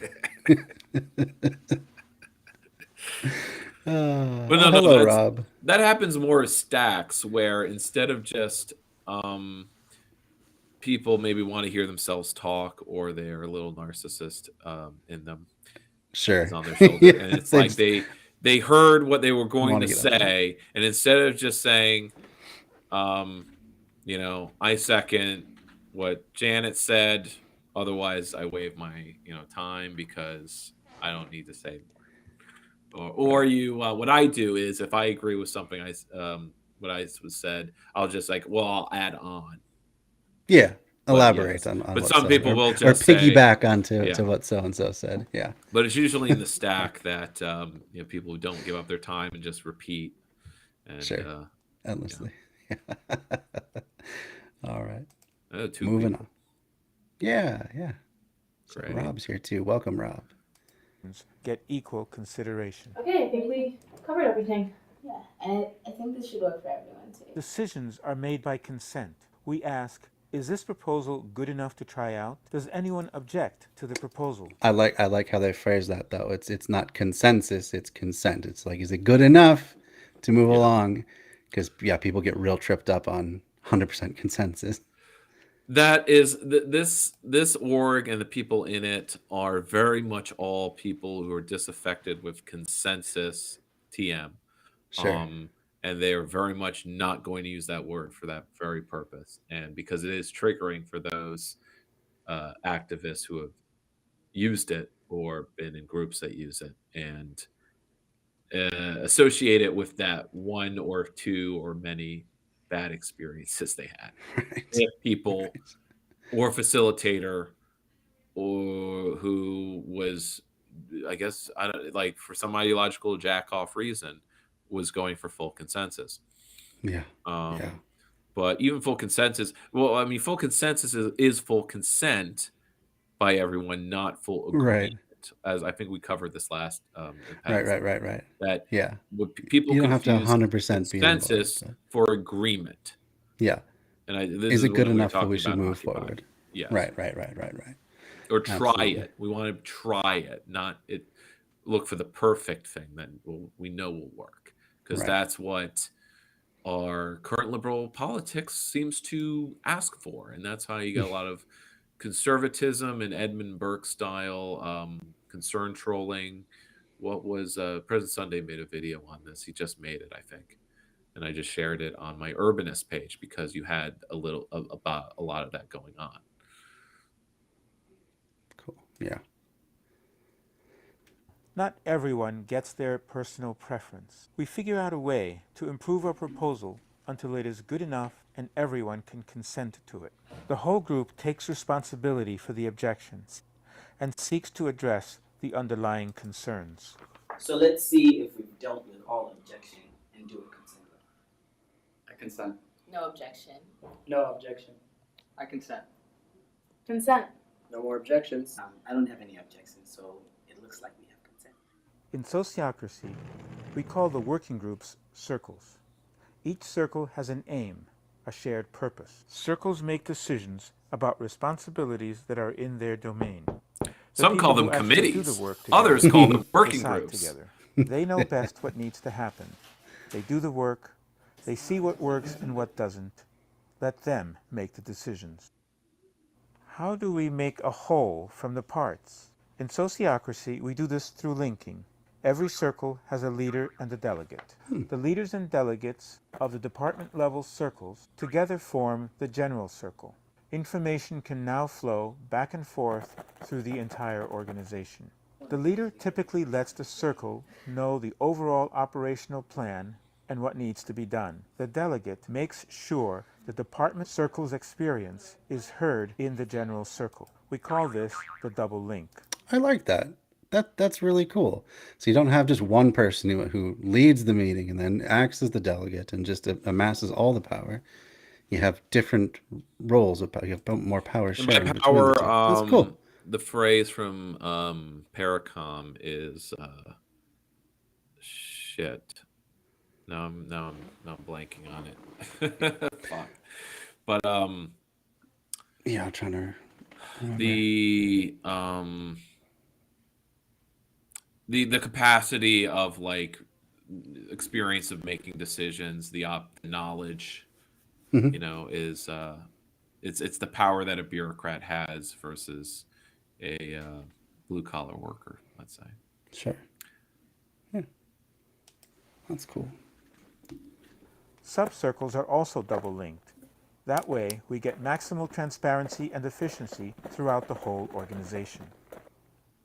When decisions are put into practice, it is often thought as a one-way street. However, in order to get closer to our goals, we have to make sure we measure the outcome of our decisions in order to find out if what we're doing is actually working. We can only get better if we listen to what needs improvement and what is working well. When we decided this, we totally forgot to take into account. The circle may decide to revise their policies and practices, or the circle might decide to extend the feedback process by involving other circles, like their mother circle or a helping circle, to get more input on how to make a decision that is within the range of tolerance of everyone who is affected.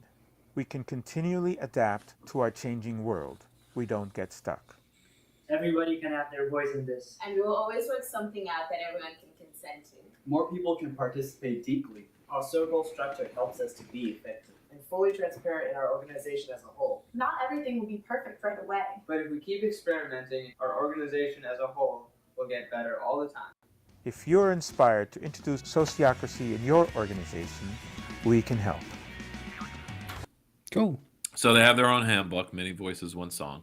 Now, so to link this back to previous conversations, the big thing in past leftist movements was that in their organizations, they would get stuck. And there's many ways of getting stuck. These tools are basically created and developed dialectically from all of those problems, all those ways of getting stuck. In Occupy, it would get stuck. And sociocracy is very much an evolution of it, though it's been around longer, or it's been co-developed, but because consensus has been around since the 60s and 70s. So it's after those bad experiences in the 80s and 90s, then you had further developments. But then you also had Stick in the Mugs kind of still promoting their version, which was kind of what I learned in Occupy. But I figured out that wasn't really enough. But, because there's a number of people with their own books, but this is a whole organization. So I think sociocracy is definitely like the more popular option that's come about, and you can see why. I think it has all those features. 3 basic features: circles, the circles link, and then there's feedback loops. So it's dialectic. That's cool. That's a big and short of it. And I've yet to be in an organization that makes full use of it. But the organizations I've been in and try to make mine operate a little bit is to kind of have that circles aspect and have pieces of this. So not all of it all together at once, but say when I'm leading a meeting, I'm always trying to get to consensus or the pitch a proposal or get someone in the group like, what are you proposing? Let's try to improve the proposal by having a go around. So these are tools that can be used without calling it sociocracy and saying we're going to do sociocracy now. But you can take the parts, and it makes everything better. Very nice. I like that a lot. That seems pretty easy to wrap your head around. Yeah. And so like in a housing co-op, you'd have your outdoor circle, the groundskeeper circle, the maintenance circle, the finance circle. And obviously those circles would overlap because you'd have your overlapping committees. But the idea is that maybe ideally every member of a co-op would be a member of a circle. And thus everybody is responsible for something. And and thus everyone has the experience of self-government. Which is something all us lefties need to be doing, which is numero reason 1 why I became treasurer of my local union is like, I want to know how to govern. And I know that it will always be held against me when I'm running for office or doing any campaigning. They're like, oh, this lefty hasn't run anything. This guy, he hasn't even balanced a checkbook, or he hasn't, he's only taking care of himself, it's like he hasn't run anything.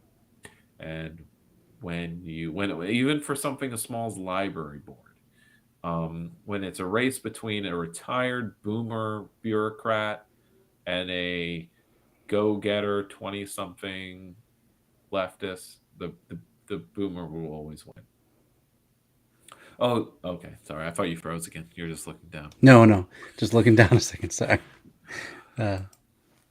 See if I can find a place. Let's do the Belinda Carr video, since that's probably what we have time left. Probably so. And then we'll do Co-op Jackson next time. And I'll try to get some more, but it'll work better I'll get some solidarity economy videos queued. Sure. Try to find something that's built to punchy. Yeah. Goes beyond just saying some basic like solidarity economy is an economy where people are in solidarity or work together. You know, I mean, it can be as simple as that, but obviously you have capitalists saying the great thing about capitalism is that everyone's working together for their own self-interest. Yeah. Yeah. Look how cooperative people in a market is. I trade with you and you trade with me. We're doing capitalism. That's right. Yeah. You buy my goods and I hire him, but I pay him wages, and that's working together. Yeah, that's working together. They really do. I mean, you have small businesses talking about we need to be more cooperative with each other and not share, but just be a not be cartel, but they talk like they want to be socialists, but like or they talk like we're doing cooperative just one big family. too. They actually, there was a post of small business owners that did that. Oops. Again. No, really? No, I'm moving around. No, did I really? I don't know what's happening on your end. Frozen still? Huh.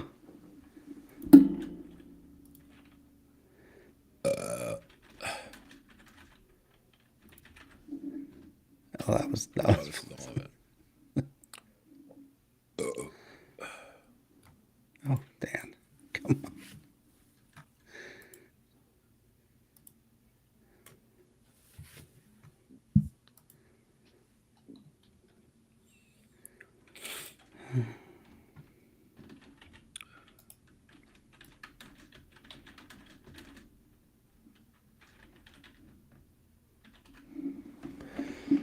Yeah.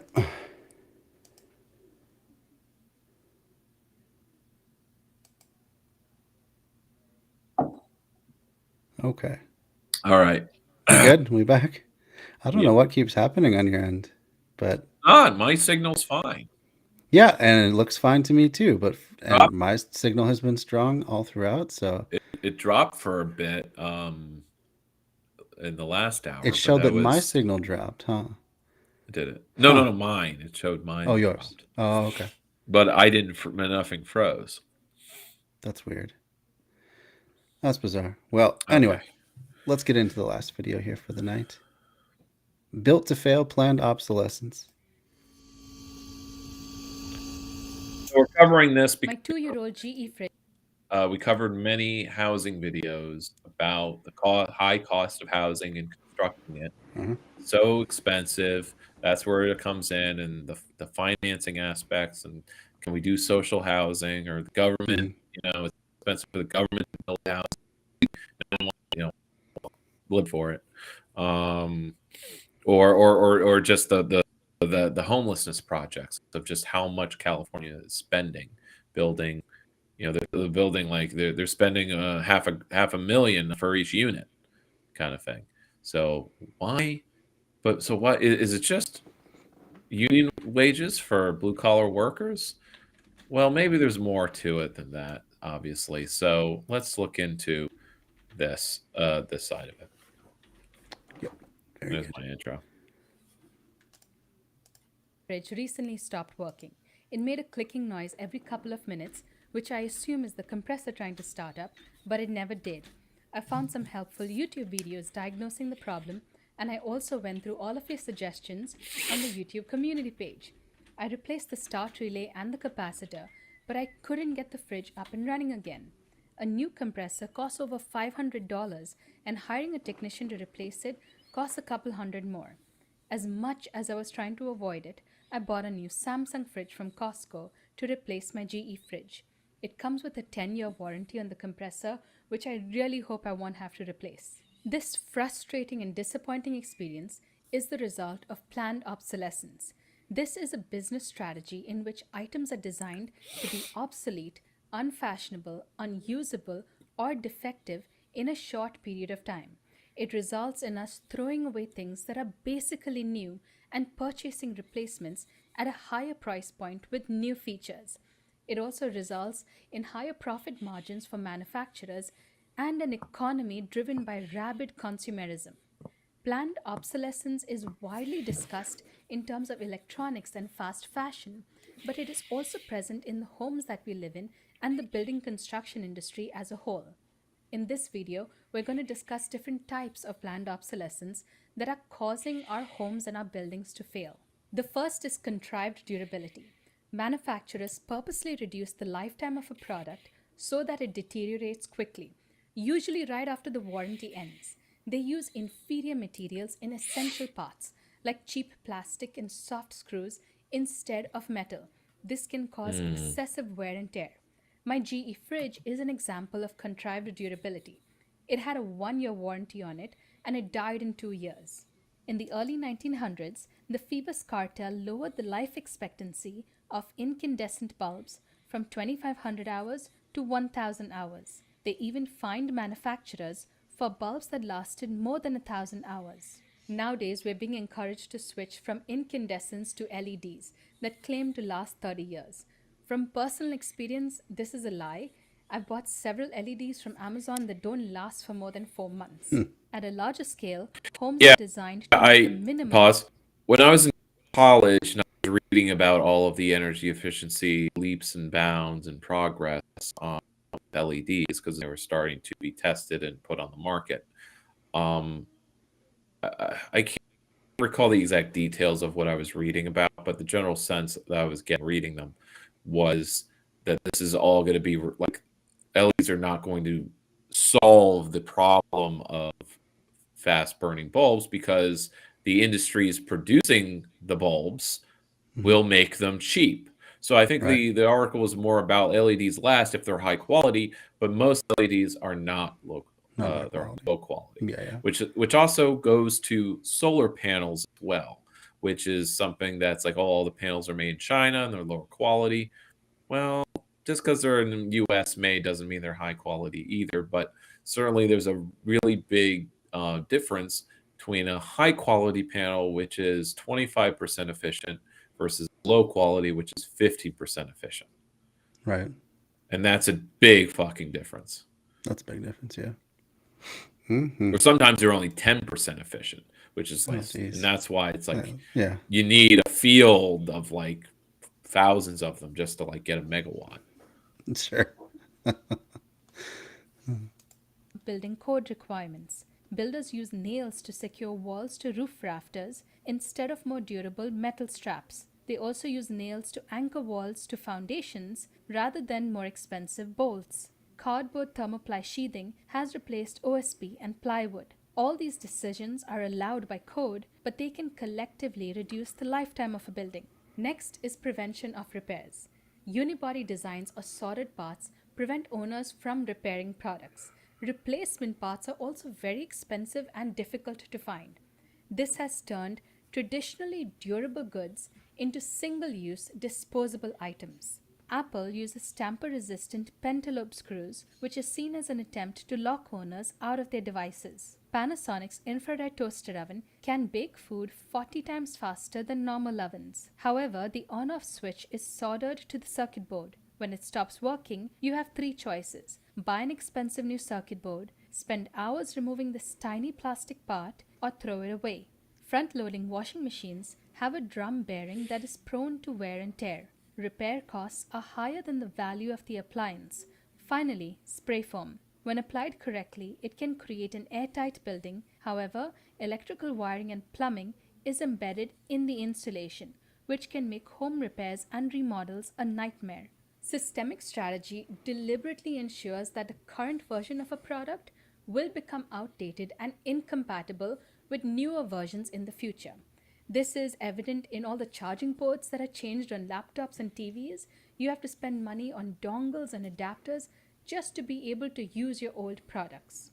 In January 2020, the EPA banned the production of R22 refrigerant, which was widely used in air conditioners. This is a good thing for the environment, but the ban has made repairs ridiculously expensive, so homeowners have to throw away old condensers and buy inferior new ones. Another example of systemic strategy is changing floor designs. The laminate flooring in my current home is just 5 years old but has already started chipping. Since I can't find this particular pattern anywhere, I have to replace the flooring in my entire home. Programming or design decisions can also lower the life expectancy of materials. In many cities, it is illegal to shut off water supply at the curb without permission from the utility company. However, not every house has a valve inside. The freeze in Texas earlier this year flooded many homes and apartments because they were not able to shut off their water supply. Tiles also laid directly on concrete floors that move without a cleavage membrane like compressed sand or a Schluter mat. This leads to cracked and sometimes vicious popped tiles. Jeez. Foundation repair is a huge business in the Dallas-Fort Worth area. Homes have either had foundation repairs Can you pause it now? or will need them in the future. Yep. I was wondering when you were going to pause yourself, but think of the everyday inconveniences of the electronics example she's giving, and this is what's kind of, I love this video because I thank her for it. Mind blowing. Scale up the inconvenience of your iPhone up to the house you live in, the city you live in, the infrastructure. Yep. Instead of having a 30 to 50 year lifespan, it's because of late capitalism, and since the beginning of late capitalism, now all of that has been purposely been given or been made to have a 10-year lifespan. Oh, yeah. That's why the rent's so damn high. Yeah. Yes, it's profiteering. Yes, of course, it's capitalism. And again, but it's capitalism on every level, not just the landlord, not just the taxes. It's in the very creation of the housing that everything is made shoddy and has to be replaced. You have to repaint the windows. You have to reinstall them. Like everything that you renovate, and then you have to re-renovate every 10 years. And those are costs that a single salary homeowner cannot actually maintain. Right. Yeah, I mean, it goes even to like the roads and the use of the really cheap asphalt that cracks and bubbles and potholes within 5 years. Yeah, people complain about potholes as if it's something that could actually be fixed, or it's something that could be fixed in a more permanent fashion. But as long as the vehicles are getting heavier, and as long as the traffic is at the same rate, the only streets that won't become potholes is if it's like concrete or something really strong and thick and reinforced. That's too much money, especially upfront cost. But yes, it goes to every level and everything, and it's quite and of course we can flatten it by just kind of having a picture of a Roman road and saying like, this was made thousands of years ago and this is our road today, and it's a pothole road. And there's some kind of sense there, but there's a complete ignoring of the meme. Does not have any explanatory power as to why it's like this. Right. And one was made by a military dictatorship that needed roads to move armies around, and they were built with army labor. And the other was made, in a fast fashion economy. Sure. And I mean, what was the heaviest thing going across those Roman roads? Maybe a couple 1,000 pounds. And a cart. The rate of traffic, not even close to what it is today. Yeah, exactly. It's the coming of SUVs and tractor trailers, basically. I mean, that's why the interstate system was so fucking it was sold as the trucks these days. They can't handle, local roads can't handle them, and local municipalities can't obviously fix them fast enough.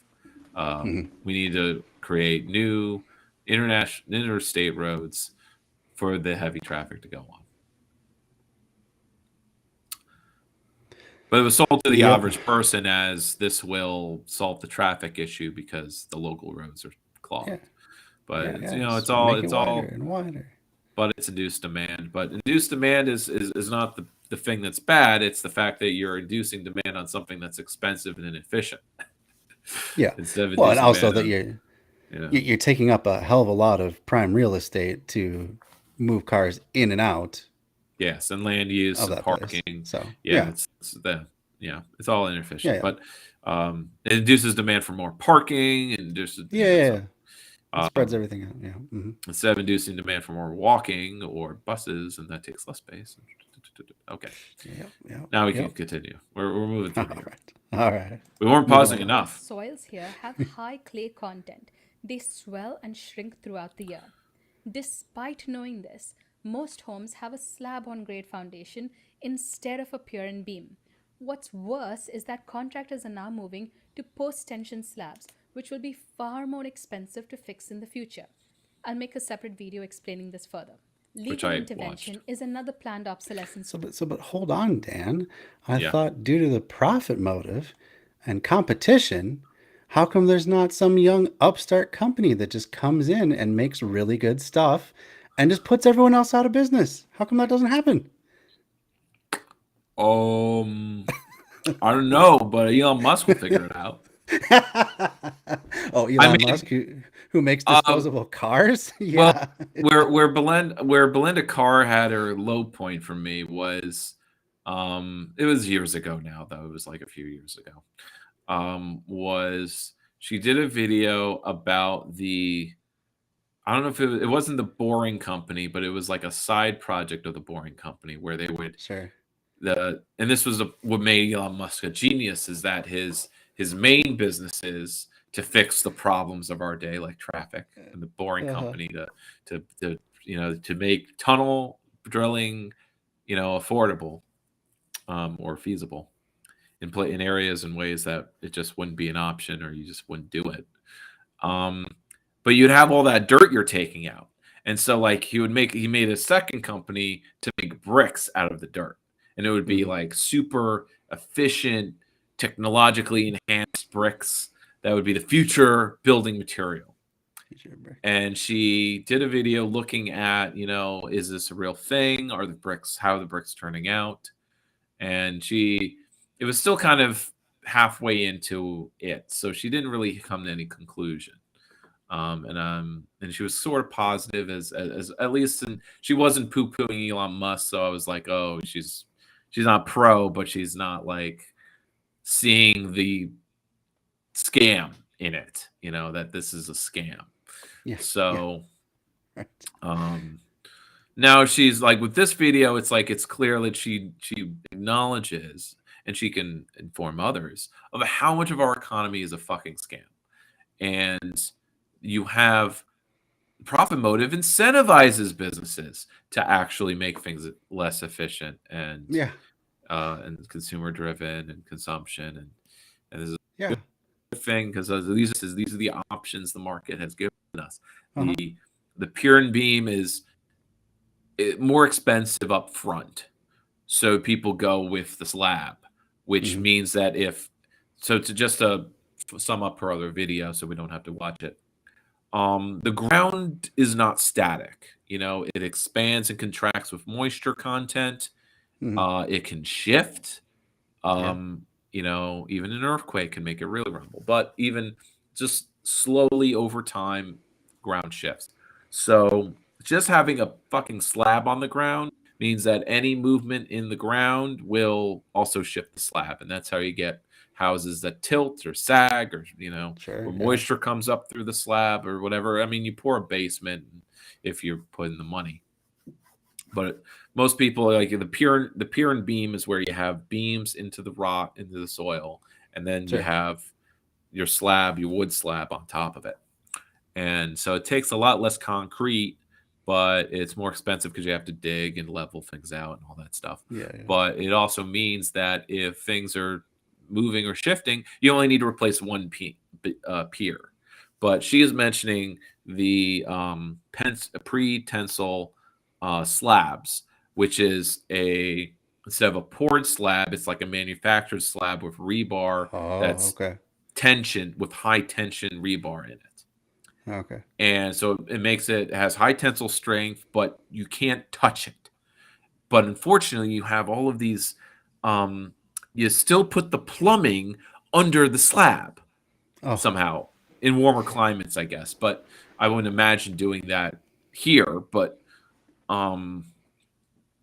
so the big problem with the pretensel is you have plumbers and other trades that if anything needs to be changed about the PVC piping running underneath it, they have to cut a hole in it, that they are gambling with their lives, because if they cut wrong and hit one of the cables inside, it snaps and can cut them right in half, or cut their hand off, or cut their hand off and they bleed out. And there are cases of this. So I'm surprised there aren't like, and there's no tech solution to this except not to have that product, because it's just not good. And so so you have all these companies that are designing building materials, and their trade magazines that are all about advertising these various materials and things, and it's so fucking difficult to know what's good or what isn't, what's a scam or what's just so, and they're pumping it up. What's sustainable, like, oh, we have green standards, and the LEED standards were all about this, where you had it's like, and it became clear that like sustainability was impossible as long as we had the profit motive involved, because it incentivized, it just made it clear that like you had companies that were going to lie about their materials, about how ecological they were, or you had just all these corners being cut at every step. And in all the magazines I was reading about like what LEED standards and how do we fix LEED standards? The LEED system is like not good enough, because you have people sourcing like bamboo, but they're importing it from the world away. Yeah. Or they're using exotic materials, but because it's the wood and not concrete, they're getting points on the LEED. But it's Brazilian chestnut, so it's we're chopping down the rainforest. So all kinds of, okay, so we're running out of time. Let's keep going. Strategy. I made a video a while back on all electric homes. In the 1960s, coal burning furnaces were banned. New homes that only used electricity were given a gold medallion. This is where we get into government hating. Medallion homes were powered by coal burning power plants, so they were not clean in any way. During my recent visit to Proctor in Canada, I was told that wood-burning fireplaces are now banned. So during blackouts in winter, their new electric fireplaces don't work, and they have no way of heating their homes. Perceived obsolescence is our fault. We are guilty of buying into marketing campaigns and changing trends. We are guilty of becoming shopping addicts and indulging in retail therapy. I'd be lying if I said that my new Samsung fridge isn't sexy AF. I guess that's just a sign I'm getting old. Our 1970s home has a 40-year-old Hotpoint stovetop and a GE microwave that still work. Sure, they're not trendy, but they're functional. There is nothing I can buy to replace them that will work for the next 40 years. Countertops trend from ceramic tiles to laminate to granite to solid surface to engineered stone like quartz. Fridge styles change yearly too, from top freezer to bottom freezer to side-by-side to French door. We're told that color trends change yearly too, and that wallpaper's coming back in style. Maybe I should just leave this loud blue wallpaper in place. I kind of like it. Finally, layers of change. This is a very important part of planned obsolescence in the construction industry. Site remains forever, barring any natural disasters. Structure lasts 50 to 100 years.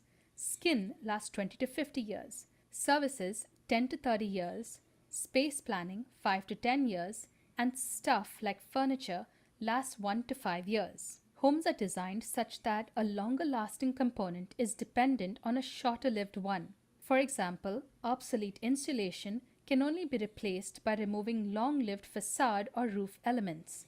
Even though concrete slabs should last 100 years, they have to be broken up to get to plastic pipes for maintenance.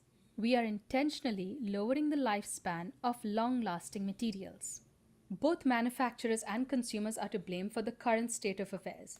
The dopamine and serotonin release from buying new gadgets is very addictive, but that feeling is being weaponized by manufacturers through planned obsolescence. Consumers are told that overflowing landfills and polluted oceans are our fault, when in fact it's corporations that are the problem. They waste energy and resources designing disposable products that fail, and then turn around and call themselves green. We need to demystify homes and educate homeowners. I think every home should come with an instruction manual detailing exactly where things are located and how to identify them. Public education on planned obsolescence and the right to repair will help people focus on the bones and the performance of homes. This shift will finally force developers and contractors to build better. Leave me a comment below with any other examples of planned obsolescence in the architecture, design, and construction industry. How do you think we can break this phrasing it cycle? in a more, I'll link modern my Patreon way. page in the description. But she is suggesting like popular power needs to mobilize to change this, state of affairs. So she's just not putting in radical or activist terms, which is, fair. She's not an activist, but that's where we need to demystify that process to say how to be an activist, how to be part of a movement, because that's very mystified because it's also heavily commercialized today. Mm-hmm. Know what I mean? Know what you mean. Yeah, for sure. All right. So yeah, it kind of seems like everything sucks in our current consumer culture, and it does. Yeah, no, it really does. I like whether it's an MP3 player. I mean, the best way is to make things yourself.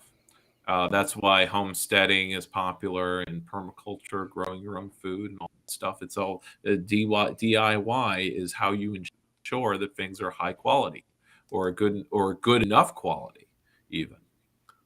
Because by doing it yourself, you're also lowering the costs of whatever you're doing, unless you're making microchips, I guess. Yeah. And that's where we get into the whole scaling and industrial production, where things are at a point where like there's a like building materials. We're not going to sustainably locally source our building materials, I think, unless you're building a log cabin. But that's, I mean, a modern building. But this is where we get into architectural history and theory, where the theories of modern architecture developed in a dialectic with the advancement of industrial production and industrial materials. They're like, we have all of this new production of materials and types of materials, but they don't fit with our past ways of building and design. And so we need a way of designing that fits the industrial process, so to speak. So you get, videos about like, we used to have skyscrapers, like Art Deco skyscrapers with ornament and patterns and design, and they look like cathedrals. But now they're all just, repetitive bays. Why is that? Well, industrial production is the reason. Though the terracotta tiling that would go on Art Deco architecture was also industrially made. But it was like a terracotta as a material. Why don't we coat our buildings in terracotta? Well, you still can, and there are some architects that do. But it's far in between. Why? Because it's cost. Of course it's cost. Terracotta is not cheap. But at the time, that was the cheapest material. But then something cheaper was made.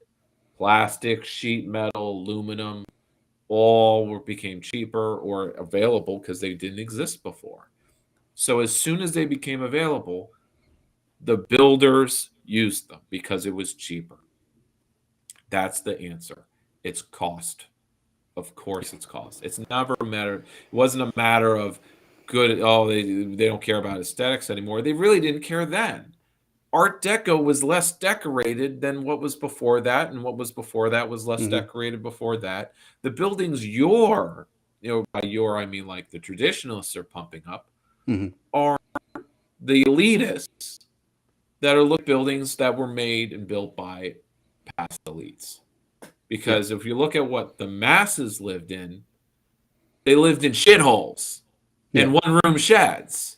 Yeah. And it was only through mass production of repetitive bays that you could house billions of people instead of tens of thousands. That's how the Soviet Union built all their housing, and it's how in America. at least in suburbia and in the cities, but mostly in suburbia, it was also repetitive kit housing that was mass produced. Yeah, I mean that's how modern housing is too. Like pretty much every, what was that 5 above 1 apartment complex that goes up now? Yeah, it all looks the same too. So it's all repetitive. Yeah. Because it makes sense to make your commercial level concrete and then literally stick building above it. Right. And that you can only go 4 stories up with that. Mm-hmm. If you go higher, then you need an actual structural system. Like the World Trade Center. Yeah. And how did it work out for them? Jeez. Yeah. I was sorry. I was on my way home from Gore. I was listening to the conservative talk radio, and it doesn't come off as too right wing, but it also he was. But there's always those inferences where it's like they hate abortion, but they're flagging on the Democrat for being like a eugenicist by saying, "Oh, abortion means that we don't." If parents are able to not have disabled kids, that will save the school system money because we won't need all of those programs for disabled kids. And so you have the guy, he talks very slowly, and I was driving me crazy how slow he was talking. Oh, jeez. But it's just like, these leftists, you can't, they're just evil. I mean, it wasn't saying that, but just like, the whole reasonable, we just want to talk to each other, but we just can't, there's too big a gulf. And, the usual right-wing talk radio.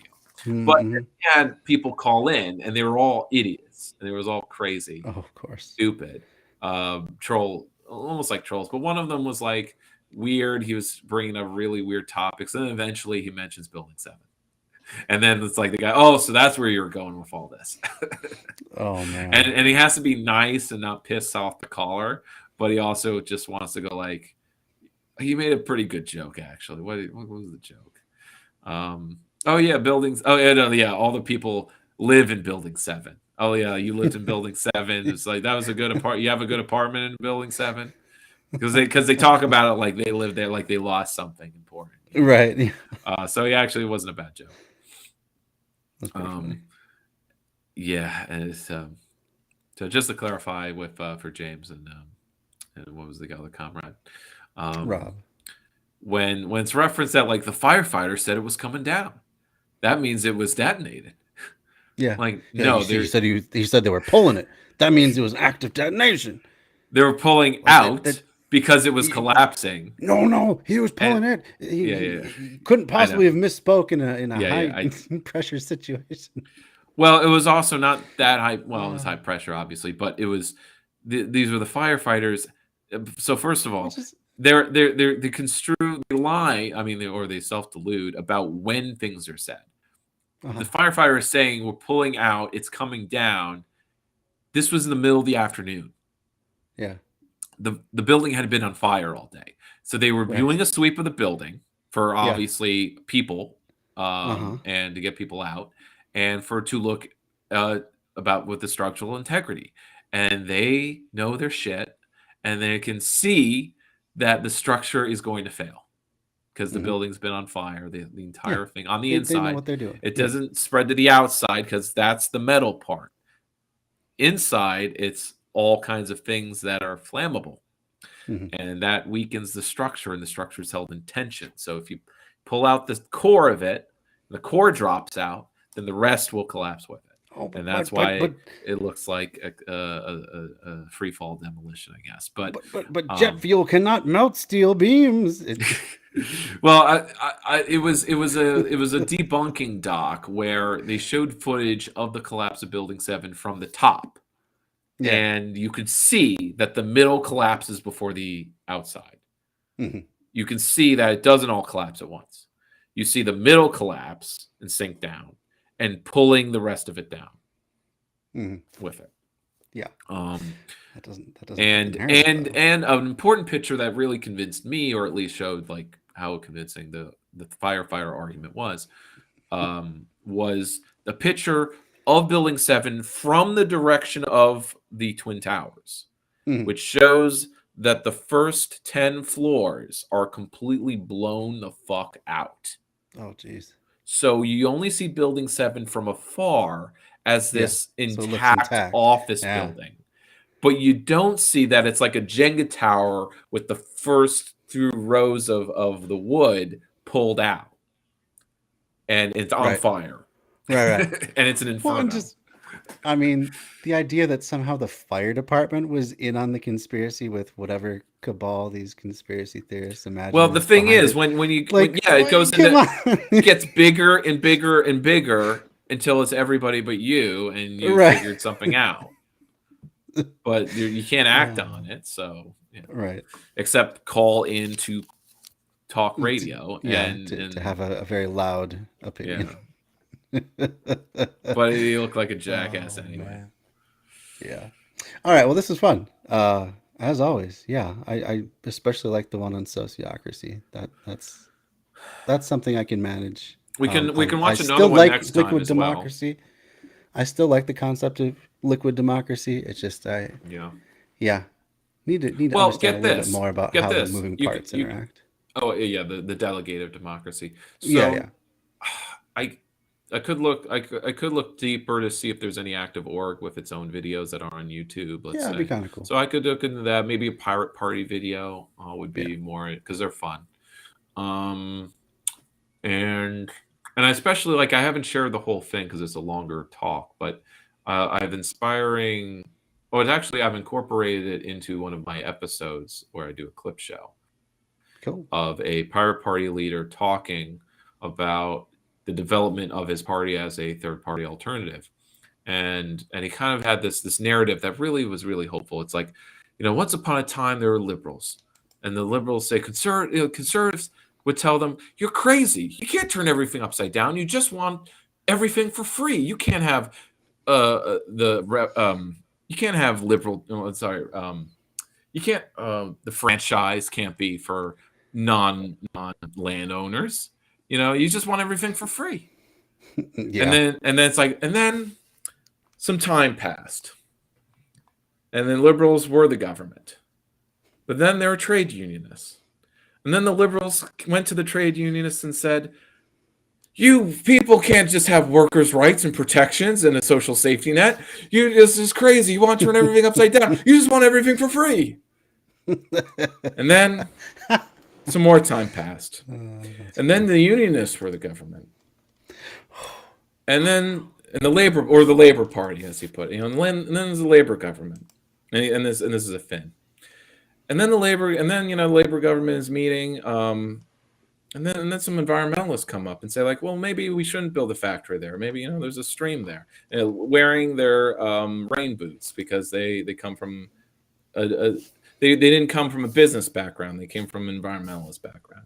And it's like, well, you environmentalists, we just can't just protect the environment, or like, we have to develop this. We need to provide jobs, and we need to do, labor, and it's like, you just want everything for free. Oh, man. And then some more time passed. I started a party where we say we want free internet, and we want, we can't just have no copyright. We can't just have this and that. You want everything for free. Oh, that sounds a lot like that Tim Pool video with just the endless succession of revolutionaries that become the dictator, the very thing they hated. But in Sweden, it was all on top of the next thing. It wasn't negating anything. It was progress. And that's where Tim Pool's an idiot. Because he believes that in many other places. And he's almost saying nothing can ever get better. Yeah, that's exactly what he's saying. And that's sort of why he's a conservative, saying we need a conservative pop culture movement or something like that. And that's he's a conservative. I don't know why he ever says he's a liberal left leaning. He's not. It's just the grift. It's fun. It's funny. Yeah, I know. It is so funny. Yeah, in a bad way. All right. But anyway, that's the pirate party. We'll have to leave it there. Anything you want to plug before we wrap it up for today? No, I'm not. I'm juggling whether the show should be on hiatus, but I'm still just kind of producing it twice a month at most. Check out my latest episode; it'll be posted eventually. when I get to it. But basically, obviously, my mind's on the other things. Yeah. And maybe, with our talks right now, it's just maybe the radio is, once it's at a point of still sustainability of sorts, it's eventually it'll get to a place where it doesn't need me. And when I'm confident of that, I may dip and do green party building, which is what I, really want to do. Or if not green party building, but some solidarity economy project, because we don't really have enough of those in Albany. We have the skeleton of one, but no meat. And although a community radio station will play a part in that solidarity economy, but that's sort of where, maybe when I'm 10 years in with the radio station, I switch every 10 years, like New Amsterdam, a Fox show from the aughts. He was an immortal guy, but he would change his job every 10 years. Oh, okay. Because he doesn't age, so he has to, Yeah, has to blend in with the new group. Yeah, just like. But it was also a fun idea of like changing what you do every 10 years, and so he's an expert in everything. Yeah, had you said Duncan from the Highlander, I would have gotten that reference. Oh, okay. He has to do the same thing because he's immortal. Yeah. Well, New Amsterdam is a guy. He's been immortal since the beginning of New York, so it's a New York City show. Oh, so he knows Okay. everything in New York City. He just knows everything about the city. So it's and he's taken part in every historical thing. So, and I like his introduction where it's like, ask me like my favorite innovation, is plumbing. My least favorite invention, the alarm clock. All right, that sounds like fun. All right. Well, thank you once again, Dan, for being on as usual. Yep. It's always informative and a good time. So hopefully you'll be able to tune in or maybe join the award show this Saturday. Saturday. Yep, Yeah, Saturday, I think I will. 8 p.m. Central. So okay. Yeah. All right. See you next time then. Bye-bye. Yeah. Bye. All right. So that was Dan. Always a good time with Dan. James, you asked earlier what other Twitch channels I recommend. Here's one that I don't shout out too often. It's the Mind of the Skeptical Leftist. They're also members of Left Signal Boost TV on Facebook. So definitely check them out. They just had a cool interview yesterday. Give them a go. So just a reminder to everyone, to reiterate, we are going through with the award show this Saturday. Had to reschedule because of family things this last Saturday. So it will be this upcoming Saturday, March the 4th, I believe is the date. Yep, March 4th, 8 p.m. Central Time. Streaming live only on Twitch. Eventually I will put out the video recording of it, but if you want to see it live, the only place to do it will be here on Twitch. So that's twitch.tv/bread_theory. Hopefully some guests will be stopping by. Perhaps even some people who have won will accept their nominations in person, so to speak. Come on the stream to accept. But yeah, this was this is our biggest year yet. We had about 3 times the votes from last year. Very encouraging, but also many more categories. So it's taken a long time, a lot of editing to put together all this work. So I'm excited to finally come and share it with you all. Yeah, that's great, James. I'm glad Saturday is a day that works well for you. So anyway, hope to see y'all there. Twitch.tv/bread_theory is the place to be. 8 p.m. Central Standard Time this Saturday, the 4th. All right, let's find someone quickly to raid into. I think I saw Epic Prawn is on, so we will choose their stream. Go check out Epic Prawn on Twitch. Friend of the stream. They're up for a nomination, I believe, for Best Streamer of the Year. So, hey, tune in to see if they win. What is that commentary from the peanut gallery? Oh, you're just being you, huh? Oh, okay. You're lucky you can't see that on camera, everybody. All right. Start the raid now. Stick with me, y'all. Epic Prawn, really cool guy. Cool. Looking at some Star Wars stuff, perhaps. Let's see what's happening there. Here goes the raid. See you all Saturday.